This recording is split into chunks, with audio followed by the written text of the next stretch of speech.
Hero of the Otherworldly Castle. This video is purely for entertainment and does not infringe on copyrights or laws. The rights to the novel and image belong to the original author. We do not claim ownership. Don't like waiting and want to listen to this fanfic in full now? Subscribe to our Patreon, where you'll find the best fanfics.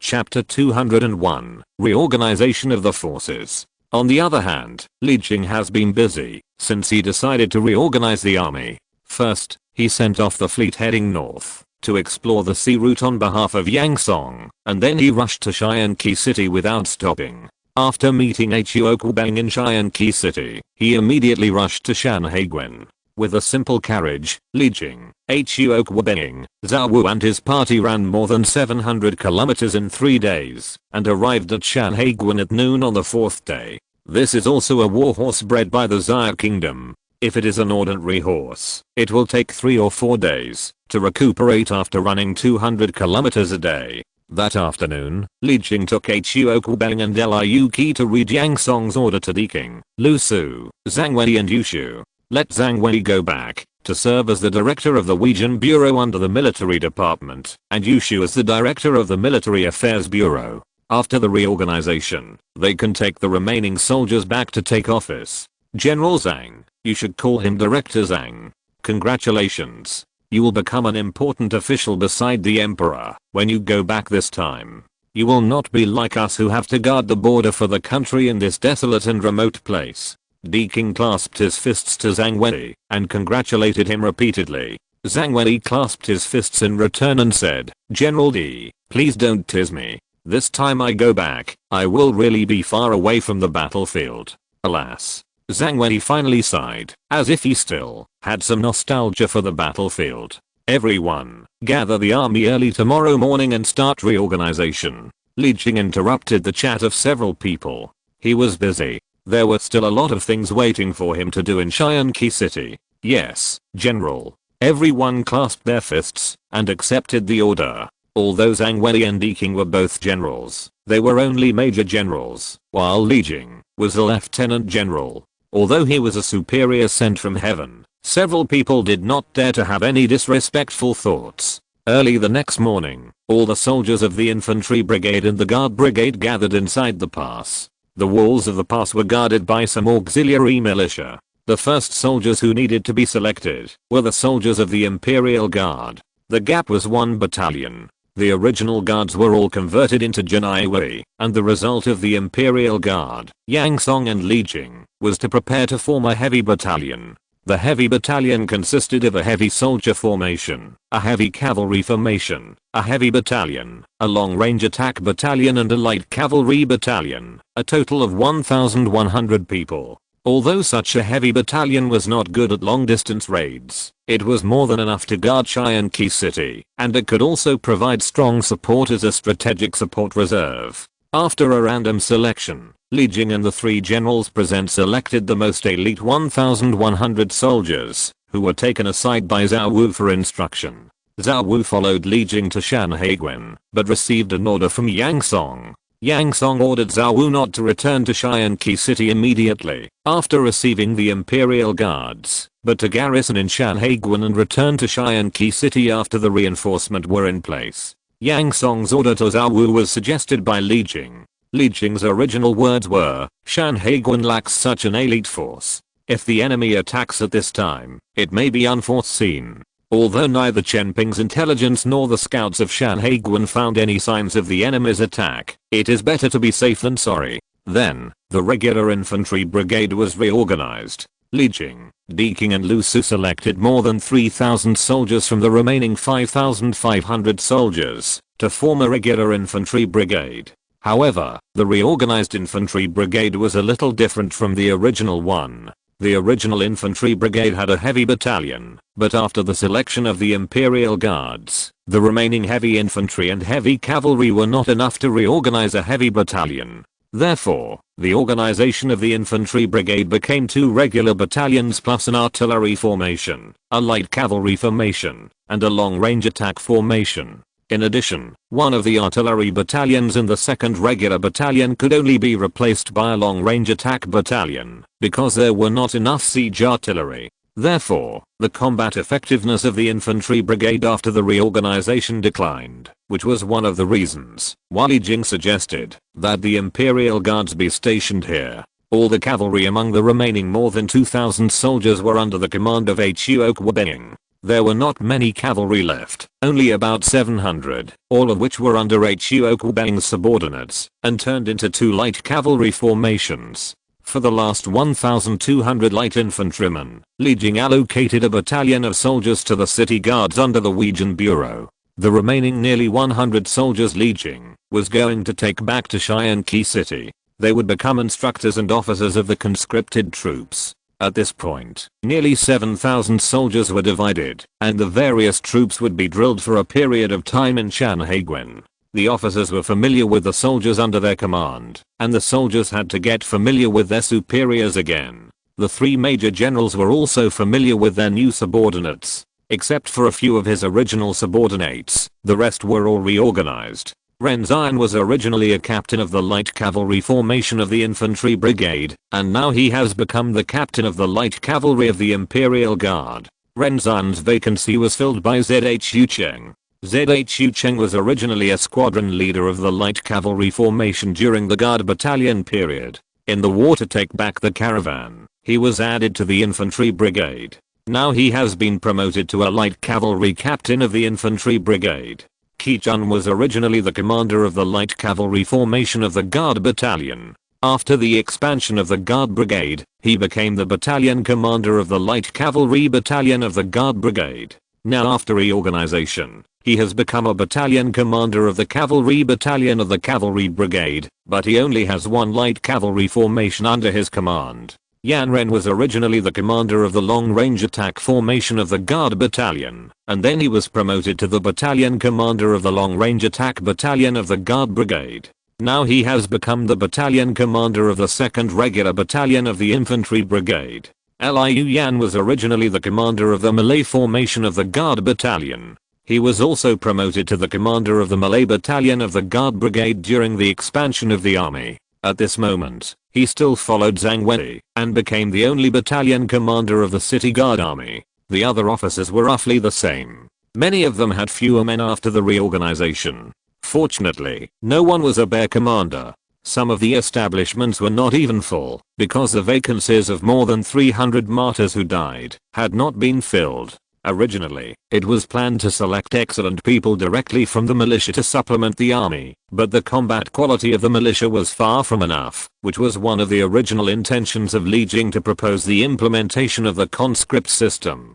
So taking advantage of the empty period, when the enemy had no time to take care of it, in accordance with the principle of better to be short than to be sloppy, we can only wait for excellent soldiers to appear in the conscripts before replenishing them. If it weren't for knowing that the enemy had no ability to attack, Yang Song would not agree to such a big change in the army. It is precisely because of this that under the pressure of foreign enemies, all the soldiers of the army quickly reorganized with very efficient action. Another reason why Yang Song agreed to the reorganization was Li Jing's words: "The army is not a general's private army." In order to prevent the emergence of gangs and gang forces in the army, the reasonable flow of soldiers and officers is necessary. Li Jing's words reminded Yang Song of the saying "the iron camp is always changing soldiers," which is not only used to describe the alternation of new and old soldiers, but also a system implemented to prevent this situation from happening. So Yang Song made up his mind to improve the system of the army at this juncture.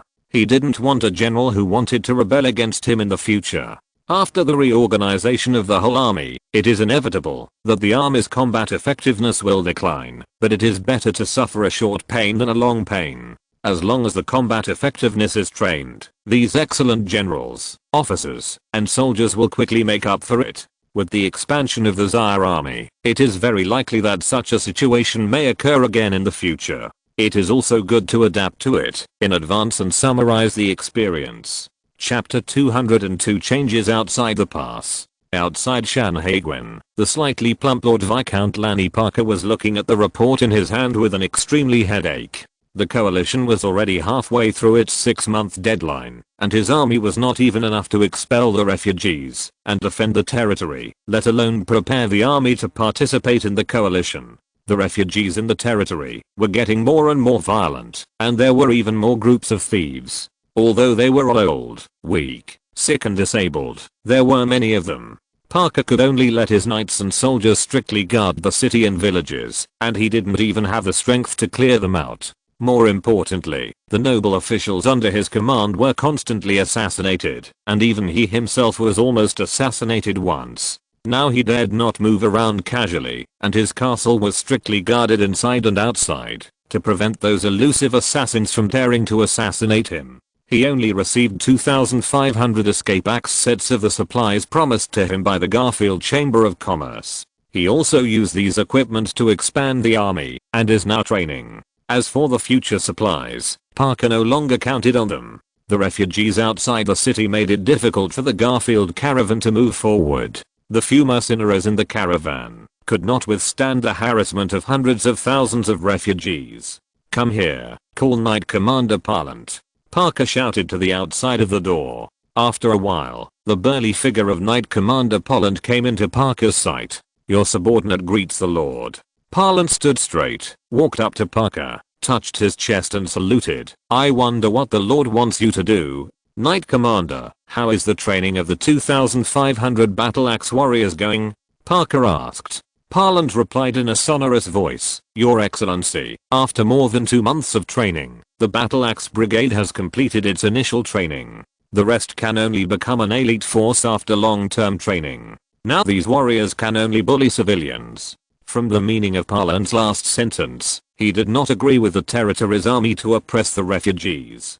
Parker didn't care about that. When he heard that the battle axe army could bully civilians, his eyes lit up and he said, "It's enough to bully civilians. The training time in the future will be too long. Now is a chance to train." When Parlant heard his lord's words, he immediately had a bad premonition. Sure enough, Parker gave the order directly. "Knight Captain Parlant, the Lord orders you to lead this battle axe brigade out of the city to clean up the thieves and drive out all the refugees in the territory. If you don't listen, kill them all." At the end, Parker likely issued a very cruel order. Since it was an order issued by the Lord, although Parlant was reluctant, the Knight's code made him choose to obey the order.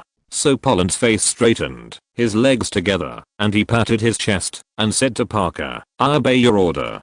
Parker saw that Parlant's face was a little wrong, and he also knew the character of his Knight Commander, so he comforted and explained, "Parlant, I don't want to give this order, but you also know the harm these refugees have done to the territory." Parlant thought about the harm these refugees have done to the civilians in the territory during this period, and his face was a little relieved and he said, "Yes, I know. It's good that you know. If it weren't for the fact that my territory couldn't accommodate so many refugees, I would be very willing to accommodate them. Anyway, there are not so many ifs, so he can use this to highlight his kindness in front of his subordinates." Parker still values his Knight Commander very much, so he comforted him a few more words. If it were someone else, he would be too lazy to say more and directly ordered his subordinates to do it. Parlant promised seriously, "Don't worry, my lord, I will definitely expel the refugees and clear the thieves, to ensure the stability of the territory." Parlant's promise is also his way of doing things. After he returned to the military camp in the city, he immediately summoned the 2,500 battle axe warriors, and rushed to the outside of the city without stopping to clear out the restless refugees in the territory. The first area to be cleared was the area around Nanshan City. Nanshan City in Nanshan territory was built at the foot of a mountain, with its back against the eastern mountain wall. Only the other 3 walls had gates facing the outside. Outside the south city of Nanshan City, there was a simple gathering place built by refugees. Dirty things could be seen everywhere. The ragged refugees had sunken faces and staggered around looking for something to fill their stomachs. Suddenly, a refugee fell down, without even moving, and there was no more movement. Several refugees not far away looked at the man lying on the ground. Their eyes suddenly lit up, and they all lay on him. In less than a moment, the person lying on the ground disappeared. Several other refugees who were far away sighed together, as if complaining that they were too far away and had no time to catch up. Then these people turned their eyes to the people around them, looking around with expectant eyes, so that they could rush in as soon as possible. in a shack, made of stones and rotten wooden boards that could collapse at any time, and could not be called a house. A relatively healthy woman fed a bloody piece of meat in her arms into the mouth of a little boy in the shack. She whispered, "Zyadakang, come, this is meat. Aren't you hungry? Eat it quickly." The little boy smelled the pungent fishy smell, but driven by his instinct, he felt that the taste was so sweet, and he didn't care whether his weak body could withstand such a bloody thing, and immediately bit it with big mouthfuls. Such scenes are basically played out at every gathering place of refugees. In the first month, these refugees used branches and leaves to fill their stomachs, and then went to the farmland around the villages and towns to harm the crops. After harming the crops, they went to harass the villages and towns. After being stopped by the soldiers guarding the villages and towns, some of them gathered around the villages and towns outside the city, some robbed everywhere, and some dispersed to the surrounding areas. And these refugees gathered outside the city didn't know what they were waiting for. Maybe they hoped that the lord in the castle could take them in and comfort them. If not, they could only wait to die here again. Parland left the city from the south and saw such an unbearable scene. He ordered with a very ugly face, "Disperse the refugees. If they don't obey, kill them." The last word "kill" was said so decisively, without any hesitation, when he met the lord in the castle. Because these refugees can no longer be called human beings in Poland's eyes, but a group of walking corpses and scavengers. Although these battle axe warriors are soldiers, they are only recruits who have been trained for more than 2 months. At this moment, these soldiers looked at the refugee gathering place that could no longer be described as dirty and messy. Under the order of the officers, they could only endure the torture, rush into it, and start to drive away the refugees. The soldiers knew what these refugees did in the territory, which caused their homes and families to suffer persecution, so they signed up to join the army. Perhaps they didn't recognize them, or perhaps they couldn't bring themselves to do it. The soldiers all shouted to drive them away, and really killed people. Parland looked at the soldiers' cowardly appearance, and couldn't help but shout loudly, "What are you doing? Didn't you hear the order clearly?" He suddenly saw a soldier not far away who seemed to be trying to pull up the skinny woman squatting on the ground, and hurriedly shouted, "I'm talking to you, soldier. Are you still going to take that woman home?" Under Parland's sharp eyes, the soldier had to raise his battle axe and chop down at the squatting woman, who couldn't get up. After the soldier completed the task, Parland continued to shout to the soldiers, "Kill all those who don't leave." The same actions as Nanshan territory were being carried out in several territories near Shanhaiguin. Unable to bear it any longer, all these lords raised their butcher knives and chopped down the refugees. This can be regarded as a way to solve the problem. But the hundreds of thousands of refugees suffered. With no way to advance or retreat, they could only hide in the mountains and live with wild beasts and become the dead souls under the knives of the lords. In fact, when the Xia kingdom decided to expel the local indigenous people to Shanhaiguin, Yang Song could already predict the fate of these refugees. Having said that, he still decided to do so. As the saying goes, he is a monarch of the Xia kingdom, and all the decisions he made should be based on the interests of the Xia kingdom first. As for the indigenous people, he did not think it was cruel. This matter was not about right or wrong. Because this is a struggle for survival, a struggle of races, so it is only life and death. If you're listening to this novel on a channel other than Fanfic World, it means they downloaded and uploaded it without effort. We cordially invite you to visit our channel, Mundo Fanfic Novelos. There you'll find the original version of this story and you can explore many other novels of various genres. We're waiting for you to immerse yourself in a world of incredible novels. Chapter 203 Fleet heading north. In early April of the 6th year of Qianqi, the territories outside Shanhaiguin were busy clearing refugees. Hundreds of thousands, nearly 1 million refugees kept the armies of these lords busy. In order to complete the task as soon as possible, the armies of the lords had completely abandoned sympathy and turned into machines that only knew how to kill. When these armies saw refugees, the first thing they did was not to expel them, but to raise their weapons and rush forward. After a scream, the refugees turned into corpses. The army did not even look at the blood on the ground. Under the leadership of the knights, they reorganized and headed to the next place again. The country of Xia was busy developing itself. The army was reorganized and trained. The political system was reformed and adapted. The Navy fleet went north to explore the waterway, and the people who were willing to go north to the coastal basin to build a new home were recruited. All of this was full of fulfillment in the busyness. As long as there was a period of adaptation, the development speed of the country of Zaya would definitely reach a new level. Libeo's exploration fleet sailed north at a speed of 5 knots. Except for the first day, it was sailing in familiar waters, and the rest of the time it was completely in unfamiliar waters. Therefore, the fleet can only sail during the day and anchor at night to rest. In addition, the officers and soldiers of the whole ship are highly nervous during the exploration, so they can only sail for 5 to 6 hours a day. The ocean is not land. In addition, they are sailing in the near sea. The worry of running aground, the awe of the ocean, and the confusion about the future make the whole fleet tense. In the process of exploration, it would be great if ocean currents can be found. Ocean currents refer to the relatively stable flow of ocean surface water in a certain direction all year round on a large scale. Ocean currents can be divided into warm currents and cold currents. If the water temperature of the ocean current is higher than the water temperature of the sea area, it is called a warm current. If the water temperature of the ocean current is lower than the water temperature of the sea area, it is called a cold current. However, when warm and cold currents meet, sea fog is often formed, which is not conducive to sea navigation. Ships can save time and speed up by sailing along the ocean current. In other words, ocean currents are natural highways on the ocean, and they are the kind with built-in acceleration belts. According to the experience of the previous world, ocean currents flowing from low latitudes to higher latitudes are generally warm currents, and ocean currents flowing from higher latitudes to low latitudes are cold currents. Except for the north and south poles and the equator, cold currents are generally near the coast, and warm currents are generally in the open sea, not the ocean. Therefore, during the exploration process, the fleet that Libeo was in had to find the warm current to the north and the cold current to the south, so that the ships of Zaya State could save time when sailing on the sea in the future.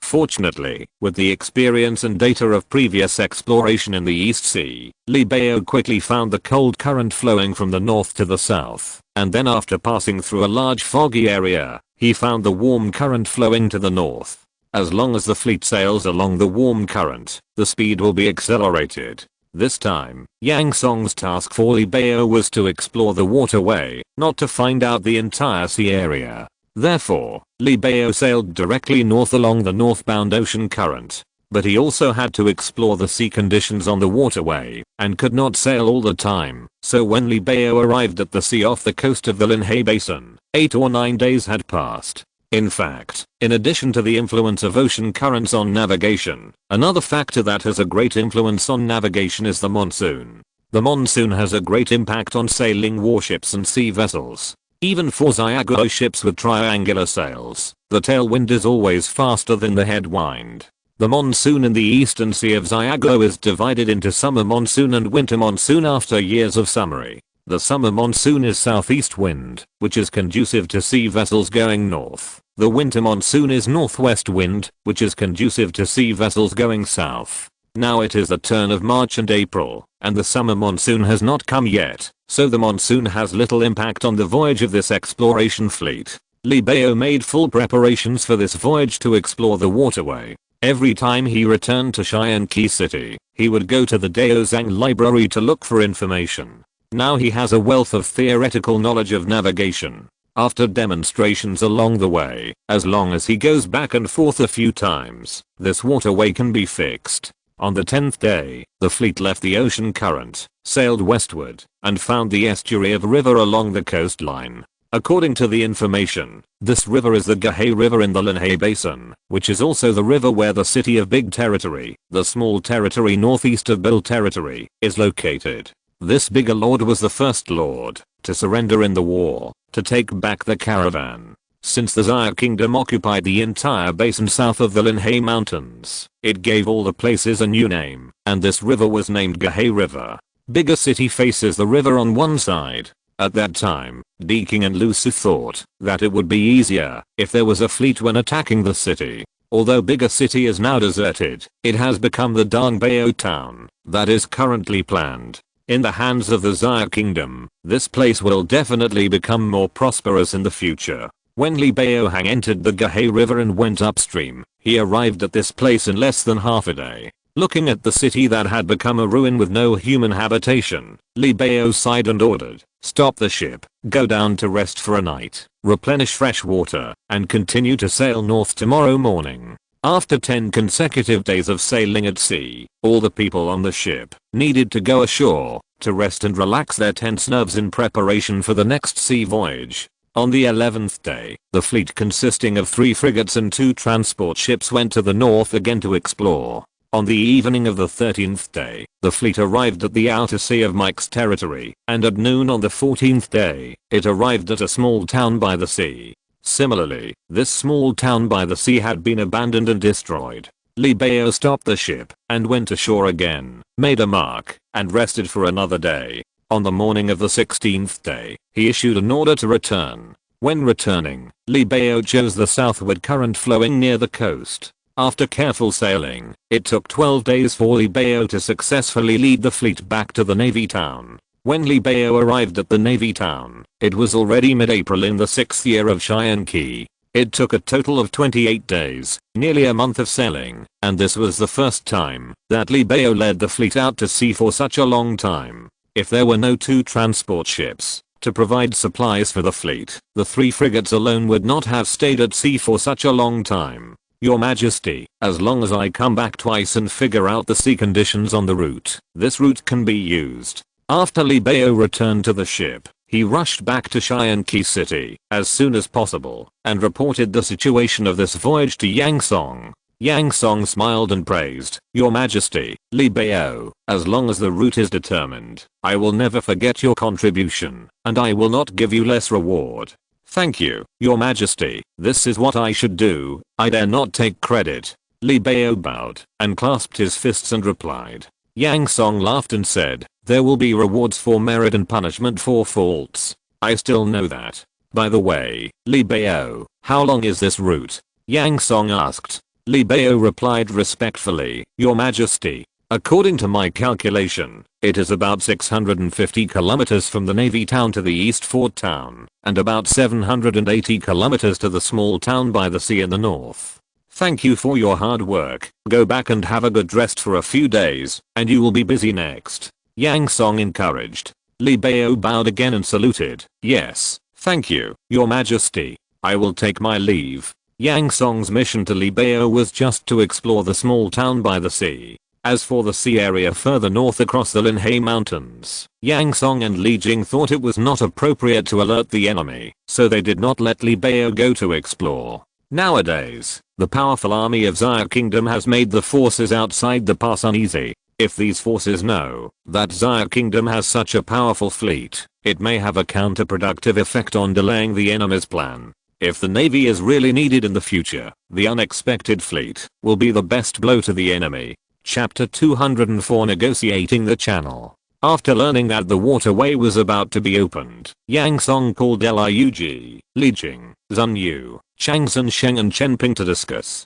Li Jing had reorganized the army and returned to Qianqi City with less than 100 soldiers. The recruitment of conscripts had also been completed. After Li Jing proposed to Yang Song and agreed, more than 3,000 conscripts were organized into a brigade, and under the leadership of nearly 100 soldiers, they were trained. The training of the recruits started at the end of March in the 6th year of Qianqi, and now it is mid-April in the 6th year of Qianqi, which means that these recruits have only been trained for half a month.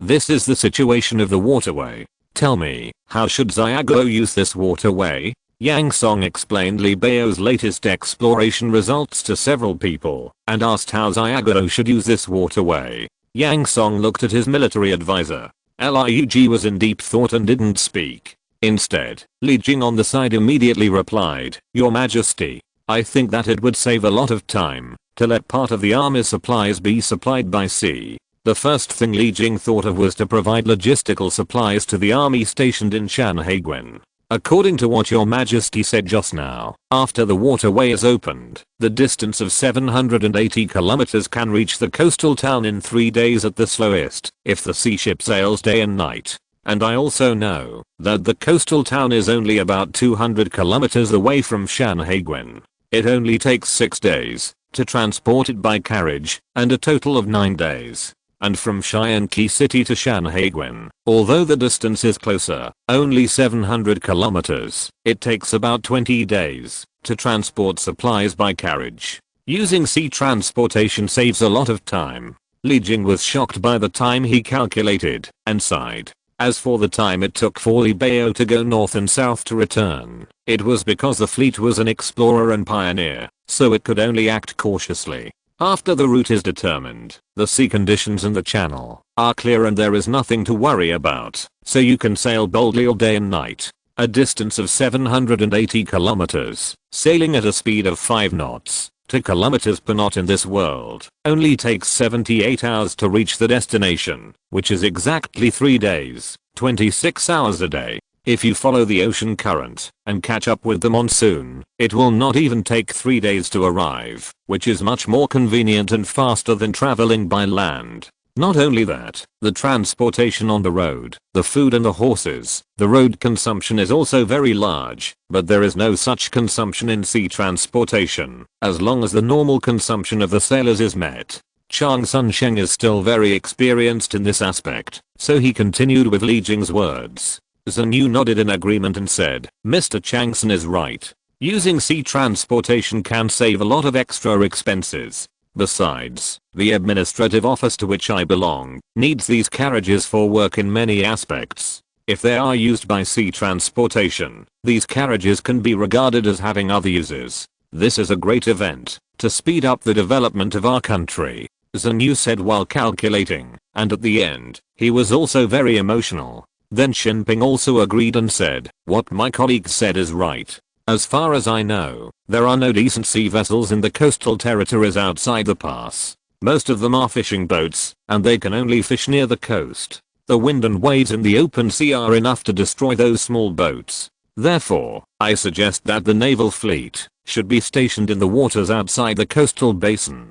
Once there is a change, the navy will also be a surprise force. After comprehensively considering the intelligence at home and abroad, Chen Ping suggested that in addition to the use of waterways, he also suggested that the navy be stationed directly at the forefront. After hearing the suggestions of several people, Yang Song nodded gently. Everyone suggested using sea transportation to transport the military supplies needed for Shanhaiguan. No other uses were mentioned, because everyone knew that the Linhai Basin was the only place that needed sea transportation. Your Majesty, what my colleague said is correct. I would like to add one more point to your suggestions. Lurk, like Yang Song, listened to everyone's speeches and then suggested to Yang Song, since we want to use a shipping route, the coastal town in the Linhai Basin must be developed and utilized. At least there must be a seaport that can dock warships and ships. Yang Song and everyone else couldn't help but nod in agreement when they heard Lurk's honest words.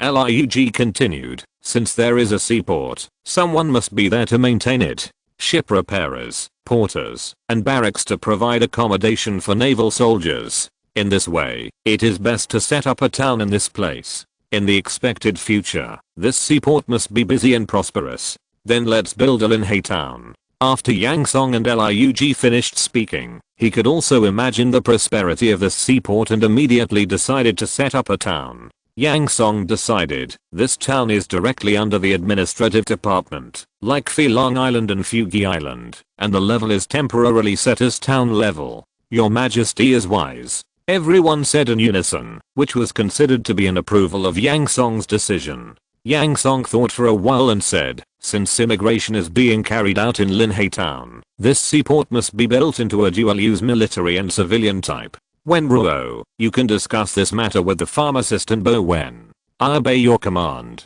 The 3 people named by Yang Song said in unison. Wen Ruo, how are the 4 towns in the north preparing? After Yang Song gave the order, he remembered that the north had decided to build 4 new counties, so he asked Zhen Yu. Zhen Yu bowed and replied, Your Majesty, the preliminary work for the development of the 4 towns has been prepared. The next step is the relocation of the people and the construction of the town. After the town is built, the surrounding land can be renovated.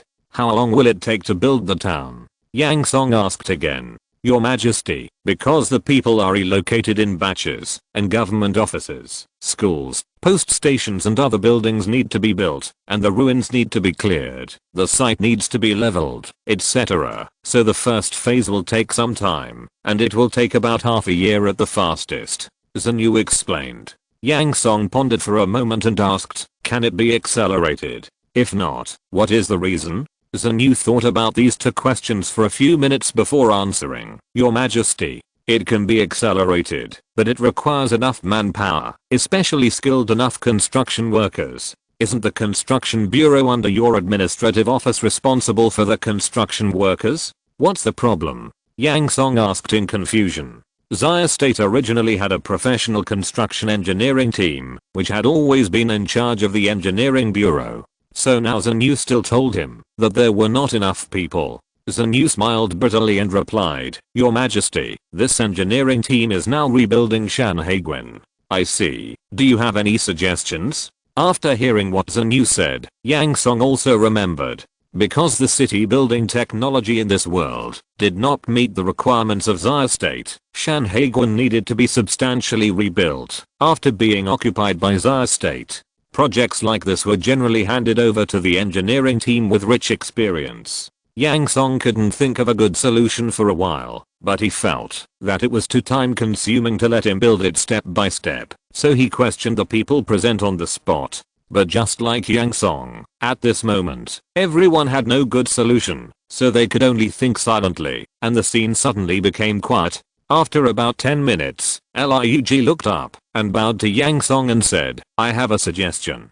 Chapter 205, Warning to the Subjects. I suggest opening up the private market and allowing private construction companies to appear so that the construction time can be shortened. Lurk gave his suggestion.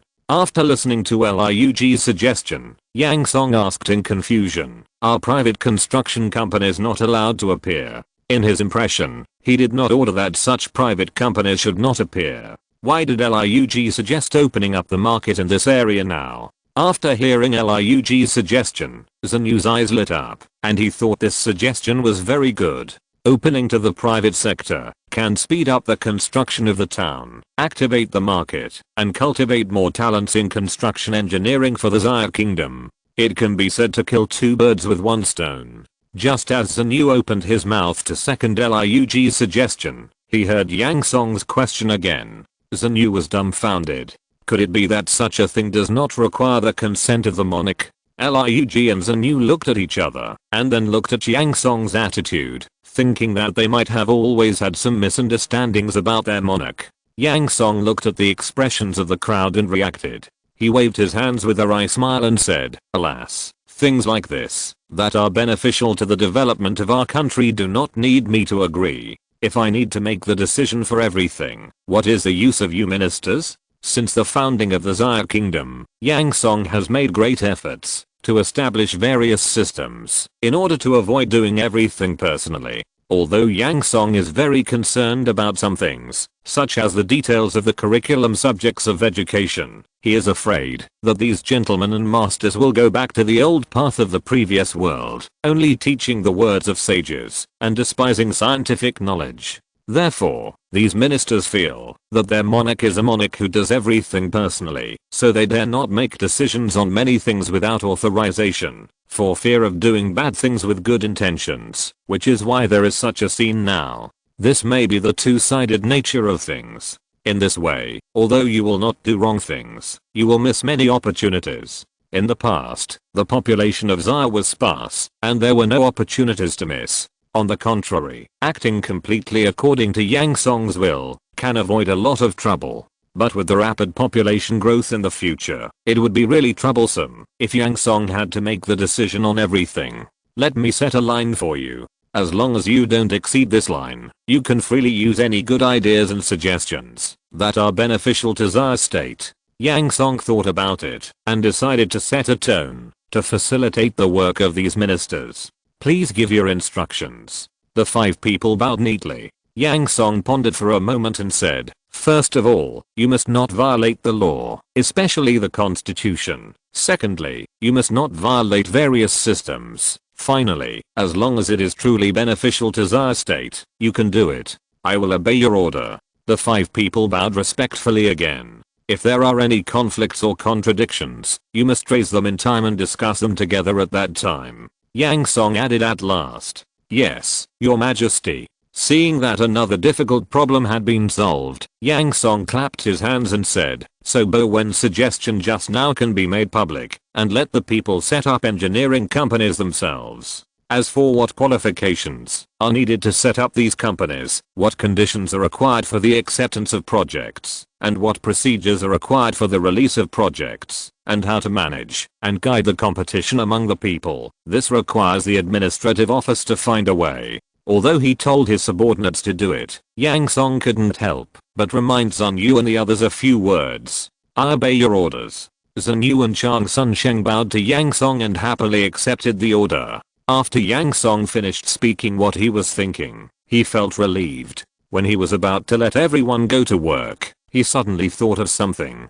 He changed his expression instantly, looked at the 5 people in front of him seriously, and said slowly in a very solemn tone, I don't oppose the family members of officials doing business, but it is strictly forbidden to abuse their power for personal gain and collude with businessmen. It is also strictly forbidden for officials to protect each other, eat insincerely, and bully the people. The ministers will follow the teachings of the king. With the development and growth of our country, there will be many such business opportunities in the future. You should take a long-term view. And you all know that I have an intelligence department. Once you do something unforgivable, don't blame me for not telling you in advance. Yang Song said at the end, which was very heartfelt. Some things can be stopped at the right time. He knew that these great talents were all smart people and did not need to be complicated. After he saw that several people understood what he meant, he ordered Chen Ping, notify every official of my warning after you go back. Yes, my king, I obey your order. I will do this as soon as I go back. Chen Ping also solemnly indicated that he knew the importance of this matter. As for why Chen Ping's intelligence department was asked to notify, Yang Song was telling all officials of the Zaya kingdom that he could know what they were doing at any time.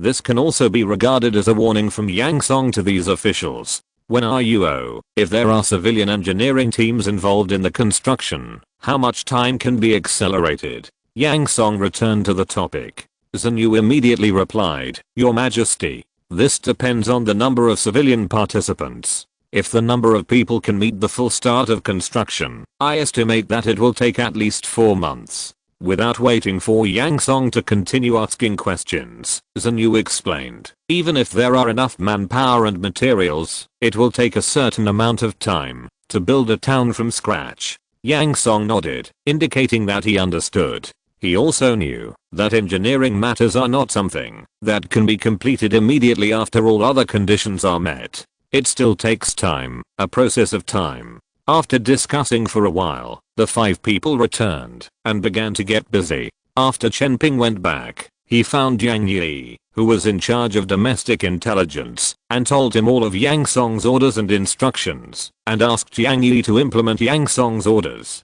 Although Chen Ping is the director of the intelligence department, he is mainly responsible for foreign intelligence, so it is better to let Yang Yi, who is responsible for domestic intelligence, do such things. This can be regarded as following the tone of doing things according to the system, as Yang Song said. After Zun Yu and Chang Sun Sheng went back, they discussed it and found some information.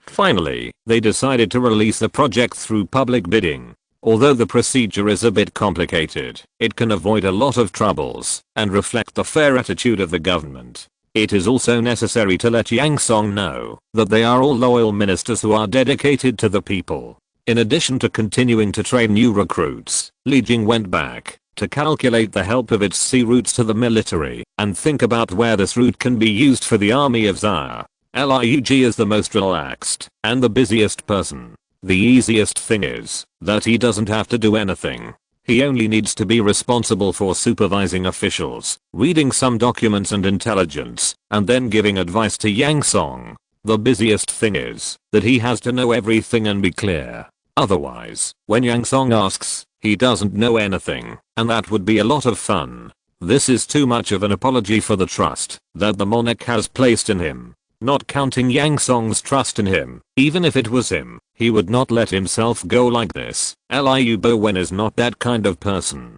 So in addition to inspecting various departments, the places Liu visited the most were the library next to the monarch's residence and Chen Ping's intelligence office. As the saying goes, intelligence information is a prerequisite for making decisions. In other words, only with the right to investigate can one have the right to speak. Chapter 206 Plague Outside the Pass. Yang Song originally wanted to find a few people to discuss the waterway, but so many things were involved in the process of discussion. This kind of thing is not the first time it has happened. He is used to it. The only thing he is not used to is that unexpected things will suddenly visit at any time. No, the unexpected thing came to the door. 2 days after the discussion of the waterway, Chen Ping hurried to meet him. Your Majesty, a large-scale plague broke out outside the pass, affecting no less than 1 million people. Chen Ping reported to Yang Song the intelligence he suddenly received in a very fast and clear tone. Yang Song was watching Li Jing report to him about the progress of the training of the conscripted soldiers. When he heard the intelligence reported by Chen Ping, he hurriedly put down the report in his hand and asked a series of questions in an extremely shocked tone. What?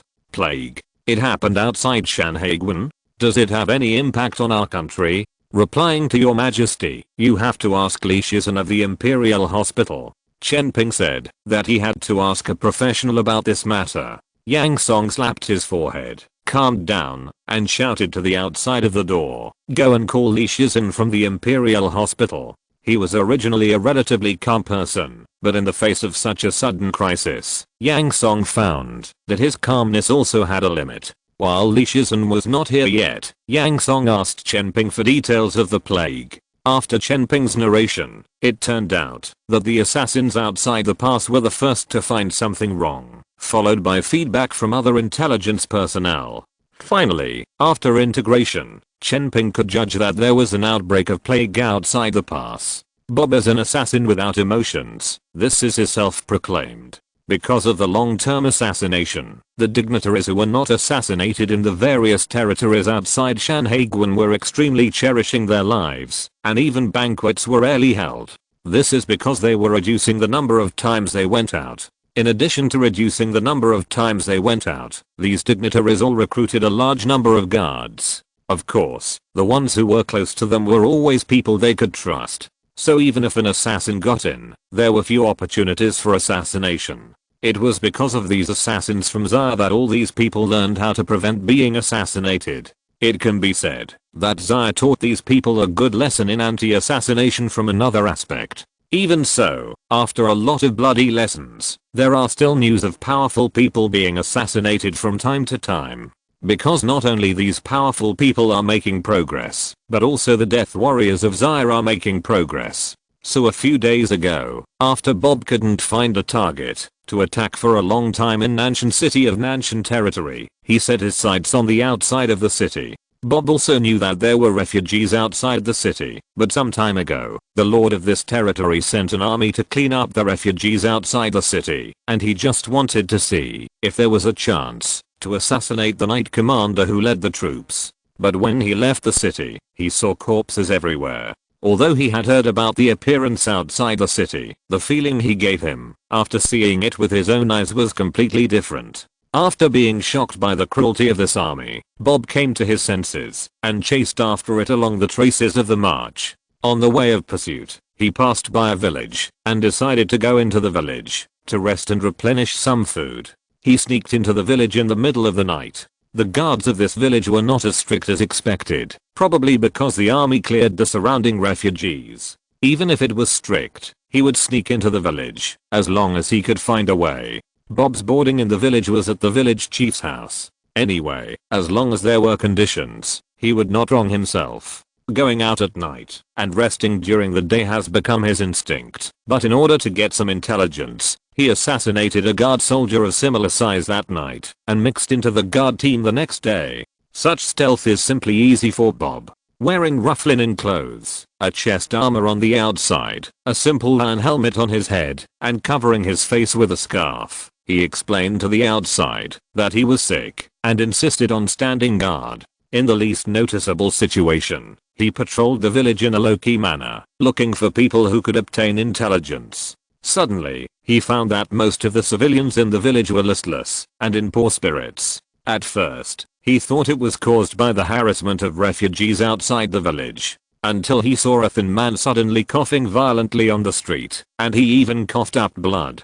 Then he fell on the street right under his eyes and died after a few movements. This surprised Bob. This was the first time he had encountered such a situation, but what happened next made him feel horrified, and he couldn't wait to leave the village. It turned out that in just a few hours, he saw many people coughing on the street. Some of them coughed up blood but didn't die, and some just had a slight cough. But in one day, he saw 2 or 3 dead people with his own eyes, and heard about 1 or 2. From the intelligence he got, this situation has only happened recently. Not long ago, soldiers from the army came to report that the refugees outside the village had been cleared and asked them to go out to deal with the bodies. The people who got this disease at the beginning were those who went out to carry the bodies. Until now, many people in the village have got this strange disease, and the death of the disease has only happened in the past 2 days. The local villagers were also afraid of this disease, but they had no way to treat it and could only fight it. This was the old way.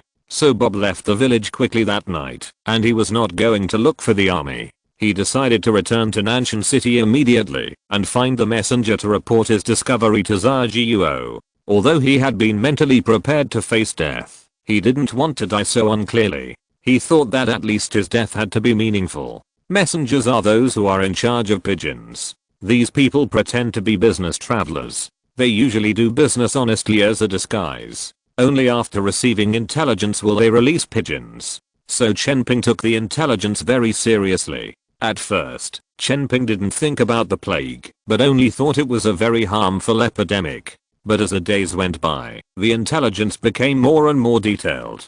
Such diseases seemed to have spread all over the Shanhaiguan Pass. Chenping thought that it was a war period, and the refugees outside the pass had suffered heavy casualties due to famine. At this time, he instantly came to the conclusion that this was the plague. As soon as he made the judgment, Chenping reported to Yang Song. Yang Song asked, "Do you know what caused this plague?" Hearing Yang Song's question, Chenping had to tell his own judgment. He replied, "I guess that this plague should be caused by the large-scale death of refugees who were not buried in peace." Where did the plague happen? He heard his voice before he saw him. After Li Shizhen finished speaking, he turned to the door curtain and bowed to Yang Song, saying, "Your Majesty, no need to be polite. Dongbi should have guessed why I summoned you, right?" Yang Song raised his hand to signal and asked directly. Li Shizhen did not hesitate and nodded. "Yes, Your Majesty, I just heard the word plague. I don't know where the plague happened, what the scale is, and whether there is any preparation, so that I can be prepared." Li Shizhen's reaction witnessed the doctor's medical ethics and showed what it means to save people like putting out fires. He was ready to save people directly without understanding the matter. Chapter 207 Zaya Country Epidemic Prevention. "Don't worry, Dongbi, the plague is not in our country, but abroad." Yang Song looked at Li Shizhen's anxious look and quickly pressed his hand to indicate not to worry. Then Yang Song gestured to Chenping standing next to him and said, "If Dongbi has any questions, just ask Chenping directly. He just reported to me." Chenping looked at Li Shizhen's anxious eyes and quickly replied, "Dr. Li, the plague has occurred in those territories outside Shanhaiguan in the north. What is the scale?" Li Shizhen continued to ask. "The plague has been found in 7 or 8 territories, involving a population of more than 1 million. At present, the number of people who have died from the plague is also 40,000 to 50,000, and this number is increasing rapidly." Chenping replied immediately. Chenping said all the information that the other party wanted to know in one breath, so as to avoid asking questions. Yang Song saw that Li Shizhen frowned and pondered after listening to Chenping's words, so he asked, "Dongbi, this plague happened outside Shanhaiguan.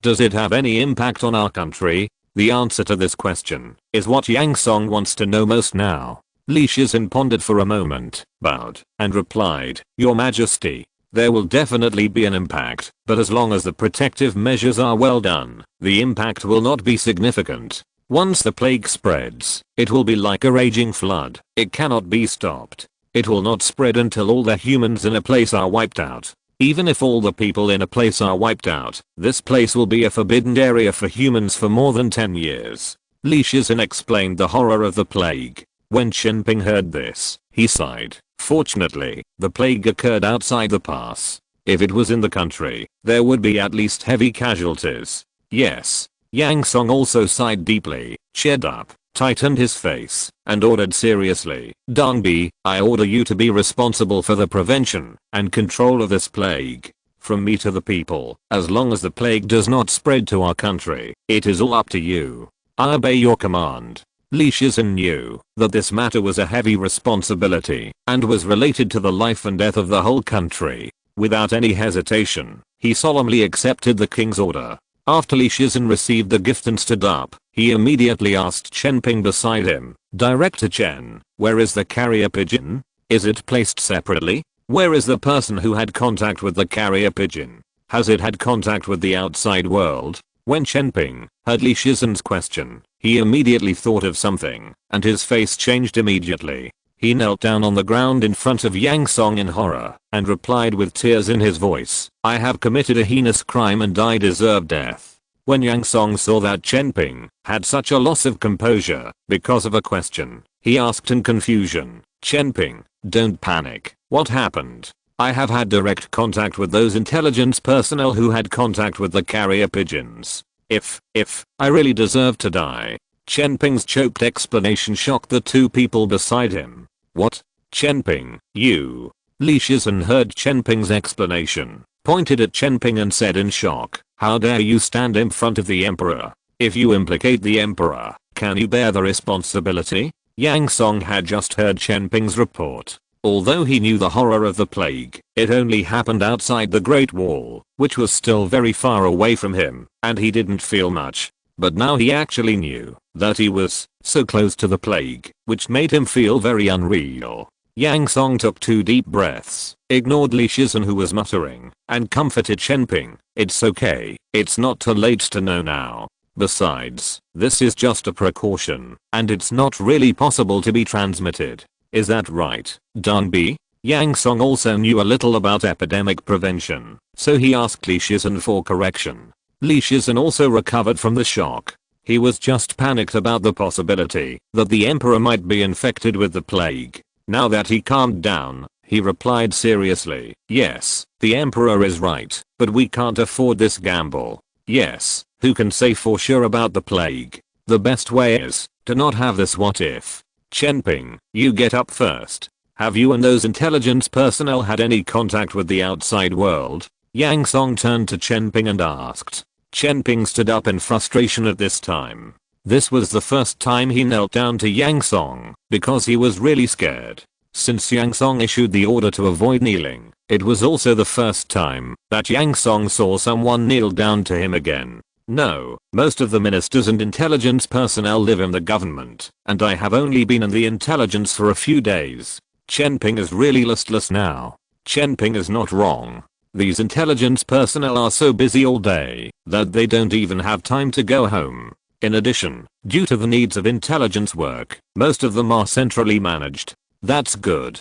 Chen Ping, I and Dong Bi will stay at the intelligence department for 2 days, and we will talk about it after we confirm that neither I nor you have been infected with the plague." Yang Song stood up, clapped his hands, and calmly instructed Chen Ping. Yang Song did this because he didn't want to spread the plague to his family, let alone ordinary people. "But my lord, I have had contact with you a few days ago," Chen Ping added guiltily. Upon hearing Chen Ping's words, Yang Song sat down on the chair, and now he was really a little panicked. In other words, according to what Chen Ping said, if there was really an infection, it would have spread long ago. "My lord, let me prepare early," Li Shizhen said at the right time, and seeing that Yang Song had doubts about his words, he explained, "I have a body that is immune to all viruses. When Yang Song heard Li Shizhen's explanation, he first looked at Li Shizhen with an extremely surprised look, and then thought of Chang San Sheng's natural language ability, and then he figured it out. It was probably another masterpiece of the system.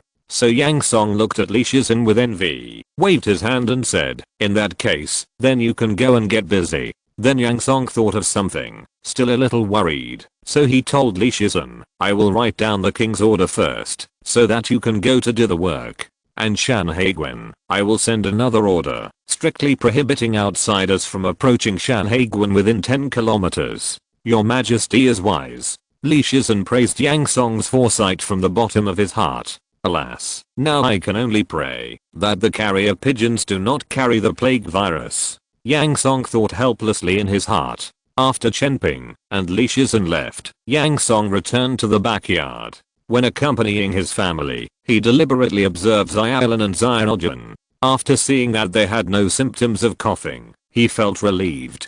Xiaolan, Xiaojuan, take care of your health during this period, don't get sick. Yang Song specifically told the two women. The two women didn't know why their husband said so. They looked at each other and replied softly, "I understand." On the other side, Li Shizhen followed Chen Ping to the intelligence department. Chen Ping called the person in charge of the pigeons and asked Li Shizhen to check. After seeing that there were no sick soldiers, he was relieved. The only thing left was to wait for a while. If there were still no sick soldiers, then it would be certain that Xiaoguo was safe. Li Shizhen said to Chen Ping, "Director Chen, just because there is nothing wrong now does not mean there will be nothing wrong in the future. We still need to take preventive measures. What the Imperial Physician Li said is very true. I will do it right away." Chen Ping nodded in agreement and then turned around to give orders. In the future, the person in charge of the pigeons must stay in a separate place and is prohibited from going out or contacting other people. After giving the order, Chen Ping explained the plague. A few days later, no cases of plague were found in Xianqi City. After learning that it was a false alarm, Yang Song, Chen Ping and others were relieved. Chapter 208. Start layout. Your Majesty, I have a suggestion.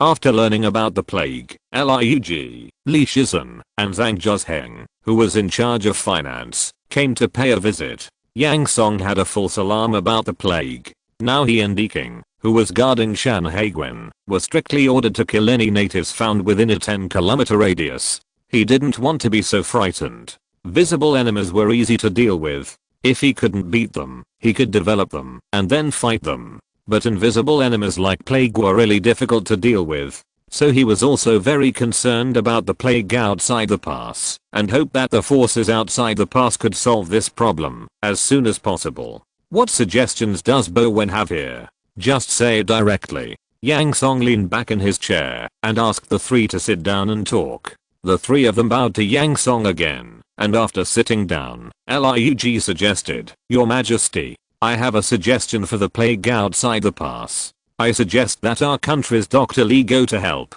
the territories outside the pass, to prevent and control the plague." Liug said, and nodded to Li Shizhen next to him. Li Shizhen nodded to Liug, bowed to Yang Song and said, "Your Majesty, the plague outside the pass will be solved sooner or later, and the existence of the plague is also a threat to the people of our country." Yang Song looked at the familiar look of the two people. It seemed that they had discussed it in advance, so he nodded slightly to indicate to continue. Although the plague can quickly and massively reduce the number of people outside the pass, in the end it is only a taboo land. I guess this is not what your Majesty wants to see, right?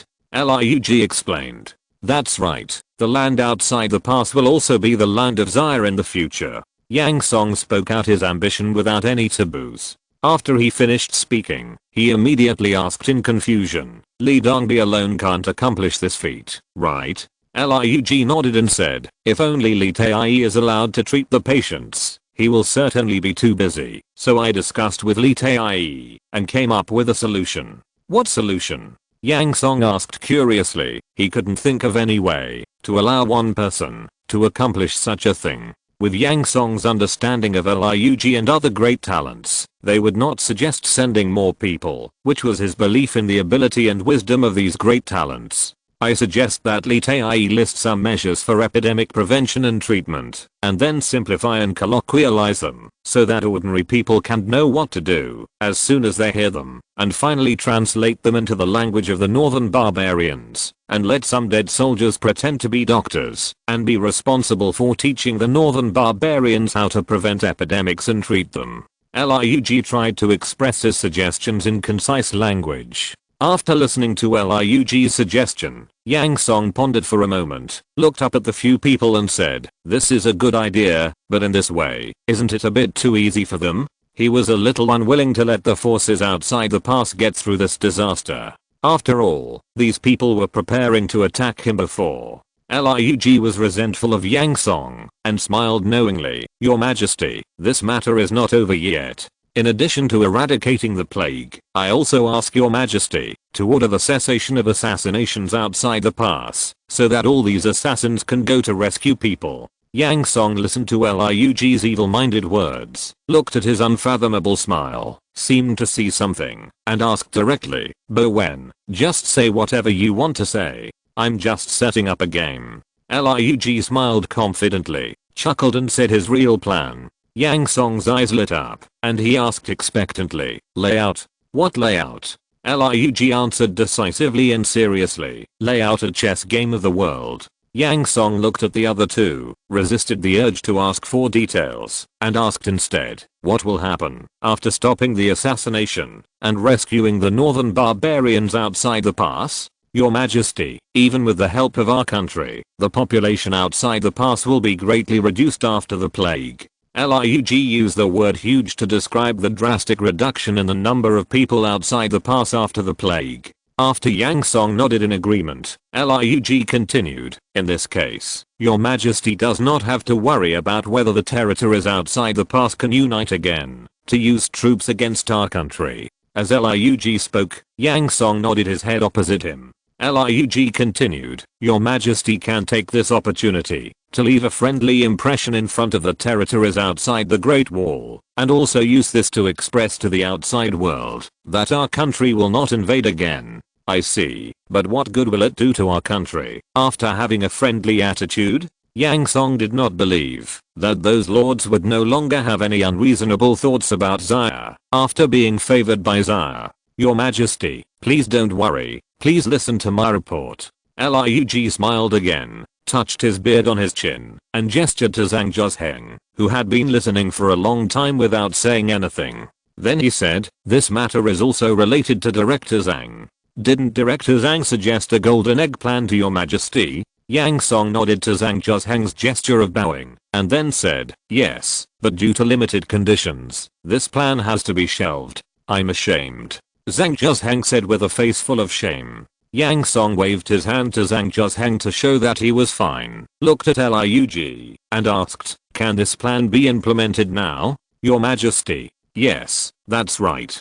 After the plague, the coalition forces outside the pass were resolved, and the people outside the pass also learned of our country's goodwill. Then the window to the outside world, planned before, was just the right opportunity to establish it." Lurk finally told his plan. Yang Song suddenly realized and applauded the plan. He had to cite Liu Bowen's wisdom. Maybe in Liu Bowen's eyes, crisis and opportunity are equal. And I have also discussed with Director Zhang and made some adjustments to the golden egg plan. Lurk was not afraid of Yang Song's suspicion. This was directly telling Yang Song that he, Lurk, had a lot of exchanges with these ministers in private. Yang Song already knew this well, and said without any care, "What is the new plan, your Majesty?" At Lurk's signal, Zhang Zheng explained the plan, which could be regarded as making up for the mistakes between them. Yang Song hummed to indicate that he would continue. Zhang Zheng bowed and said, "After discussing with Lurk, the plan changed from attacking the economy of the forces outside the Great Wall to supporting the economy of a force. I and others thought that the original golden egg plan was to prevent these forces from invading our country, but now that the plague has broken out, these forces are exhausted, and this plan is no longer meaningful. Therefore, I suggest supporting a territory and letting its economy get rid of its dependence on the hostile Chamber of Commerce and rely on our country instead." In this way, this force can also serve as a witness to our country's friendship and dispel the grudges of the territories outside the Great Wall. Zhang Zhuzheng recounted the plan he discussed with Liug. Yang Song understood it. It is very important to dispel the enemy's idea of attacking again, especially since Zaire is now in a stage of rapid development. But is it a bit too much to go through so much trouble? So he asked this out to several people. Your Majesty, as I just said, this is the chessboard of the world. Liug replied with a smile. Since you, Bowen, think this is feasible, I agree. Yang Song believed that Liug would give him an explanation, so he said to the other two, in this case, Dongbi and Shuda, you two should do as the military advisor said. Yes, I obey your command. Seeing that the purpose of this trip was still achieved, the two bowed and left. Liug still had to give Yang Song an explanation here. To know what happened next, please wait for the next chapter. Chapter 209, Layout of the World. Your Majesty, my chess game is divided into internal and external games. The external game is for the forces outside the Great Wall, and the internal game is for the decision of our country. Liug told Yang Song about his strategy. Yang Song thought of Li Shizhen and Zhang Zhuzheng who were here just now, and asked thoughtfully, show goodwill to the outside world, and change the decision internally? More than that, this is just one of the chess pieces. After answering Yang Song's question, Liug asked, Your Majesty just said that you want to occupy the land outside the Great Wall. Do you have to expel the people outside the Great Wall again? That's just my little ambition. Yang Song waved his hand a little embarrassedly and said, even if we occupy those lands, because the indigenous people cannot be assimilated, it is useless to keep them. We can only select the strong and strong as laborers. Yang Song said his intention, to expel the aborigines of the Linhai Basin at the beginning.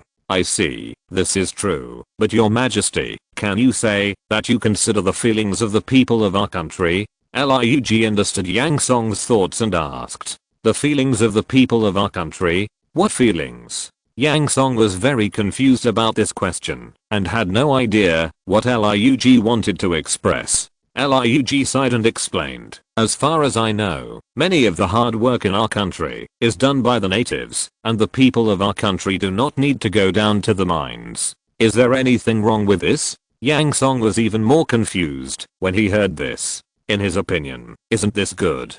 The people of Zaire don't have to do those hard work. Seeing that Yang Song had not yet realized the seriousness of the problem, Liug bowed his hands and said seriously, Your Majesty, this plan is fine when the people of our country are scarce, but in the long run, when these natives are exhausted, who will do these jobs? If there are no more. Yang Song was just about to say that he would catch these natives, but he immediately reacted. Even if there are endless natives outside, this way of doing things is not the way a powerful country should do things. Zaire's education teaches people to treat others with kindness, but what the government does is so contrary to principles. This is not the spiritual outlook that a country should have. The real strength of a country requires not only strong hard power such as science and technology, military, and economy, but also strong soft power such as culture, spirit, and tradition. Yang Song does not want the Zaire kingdom to become a source of chaos in the future.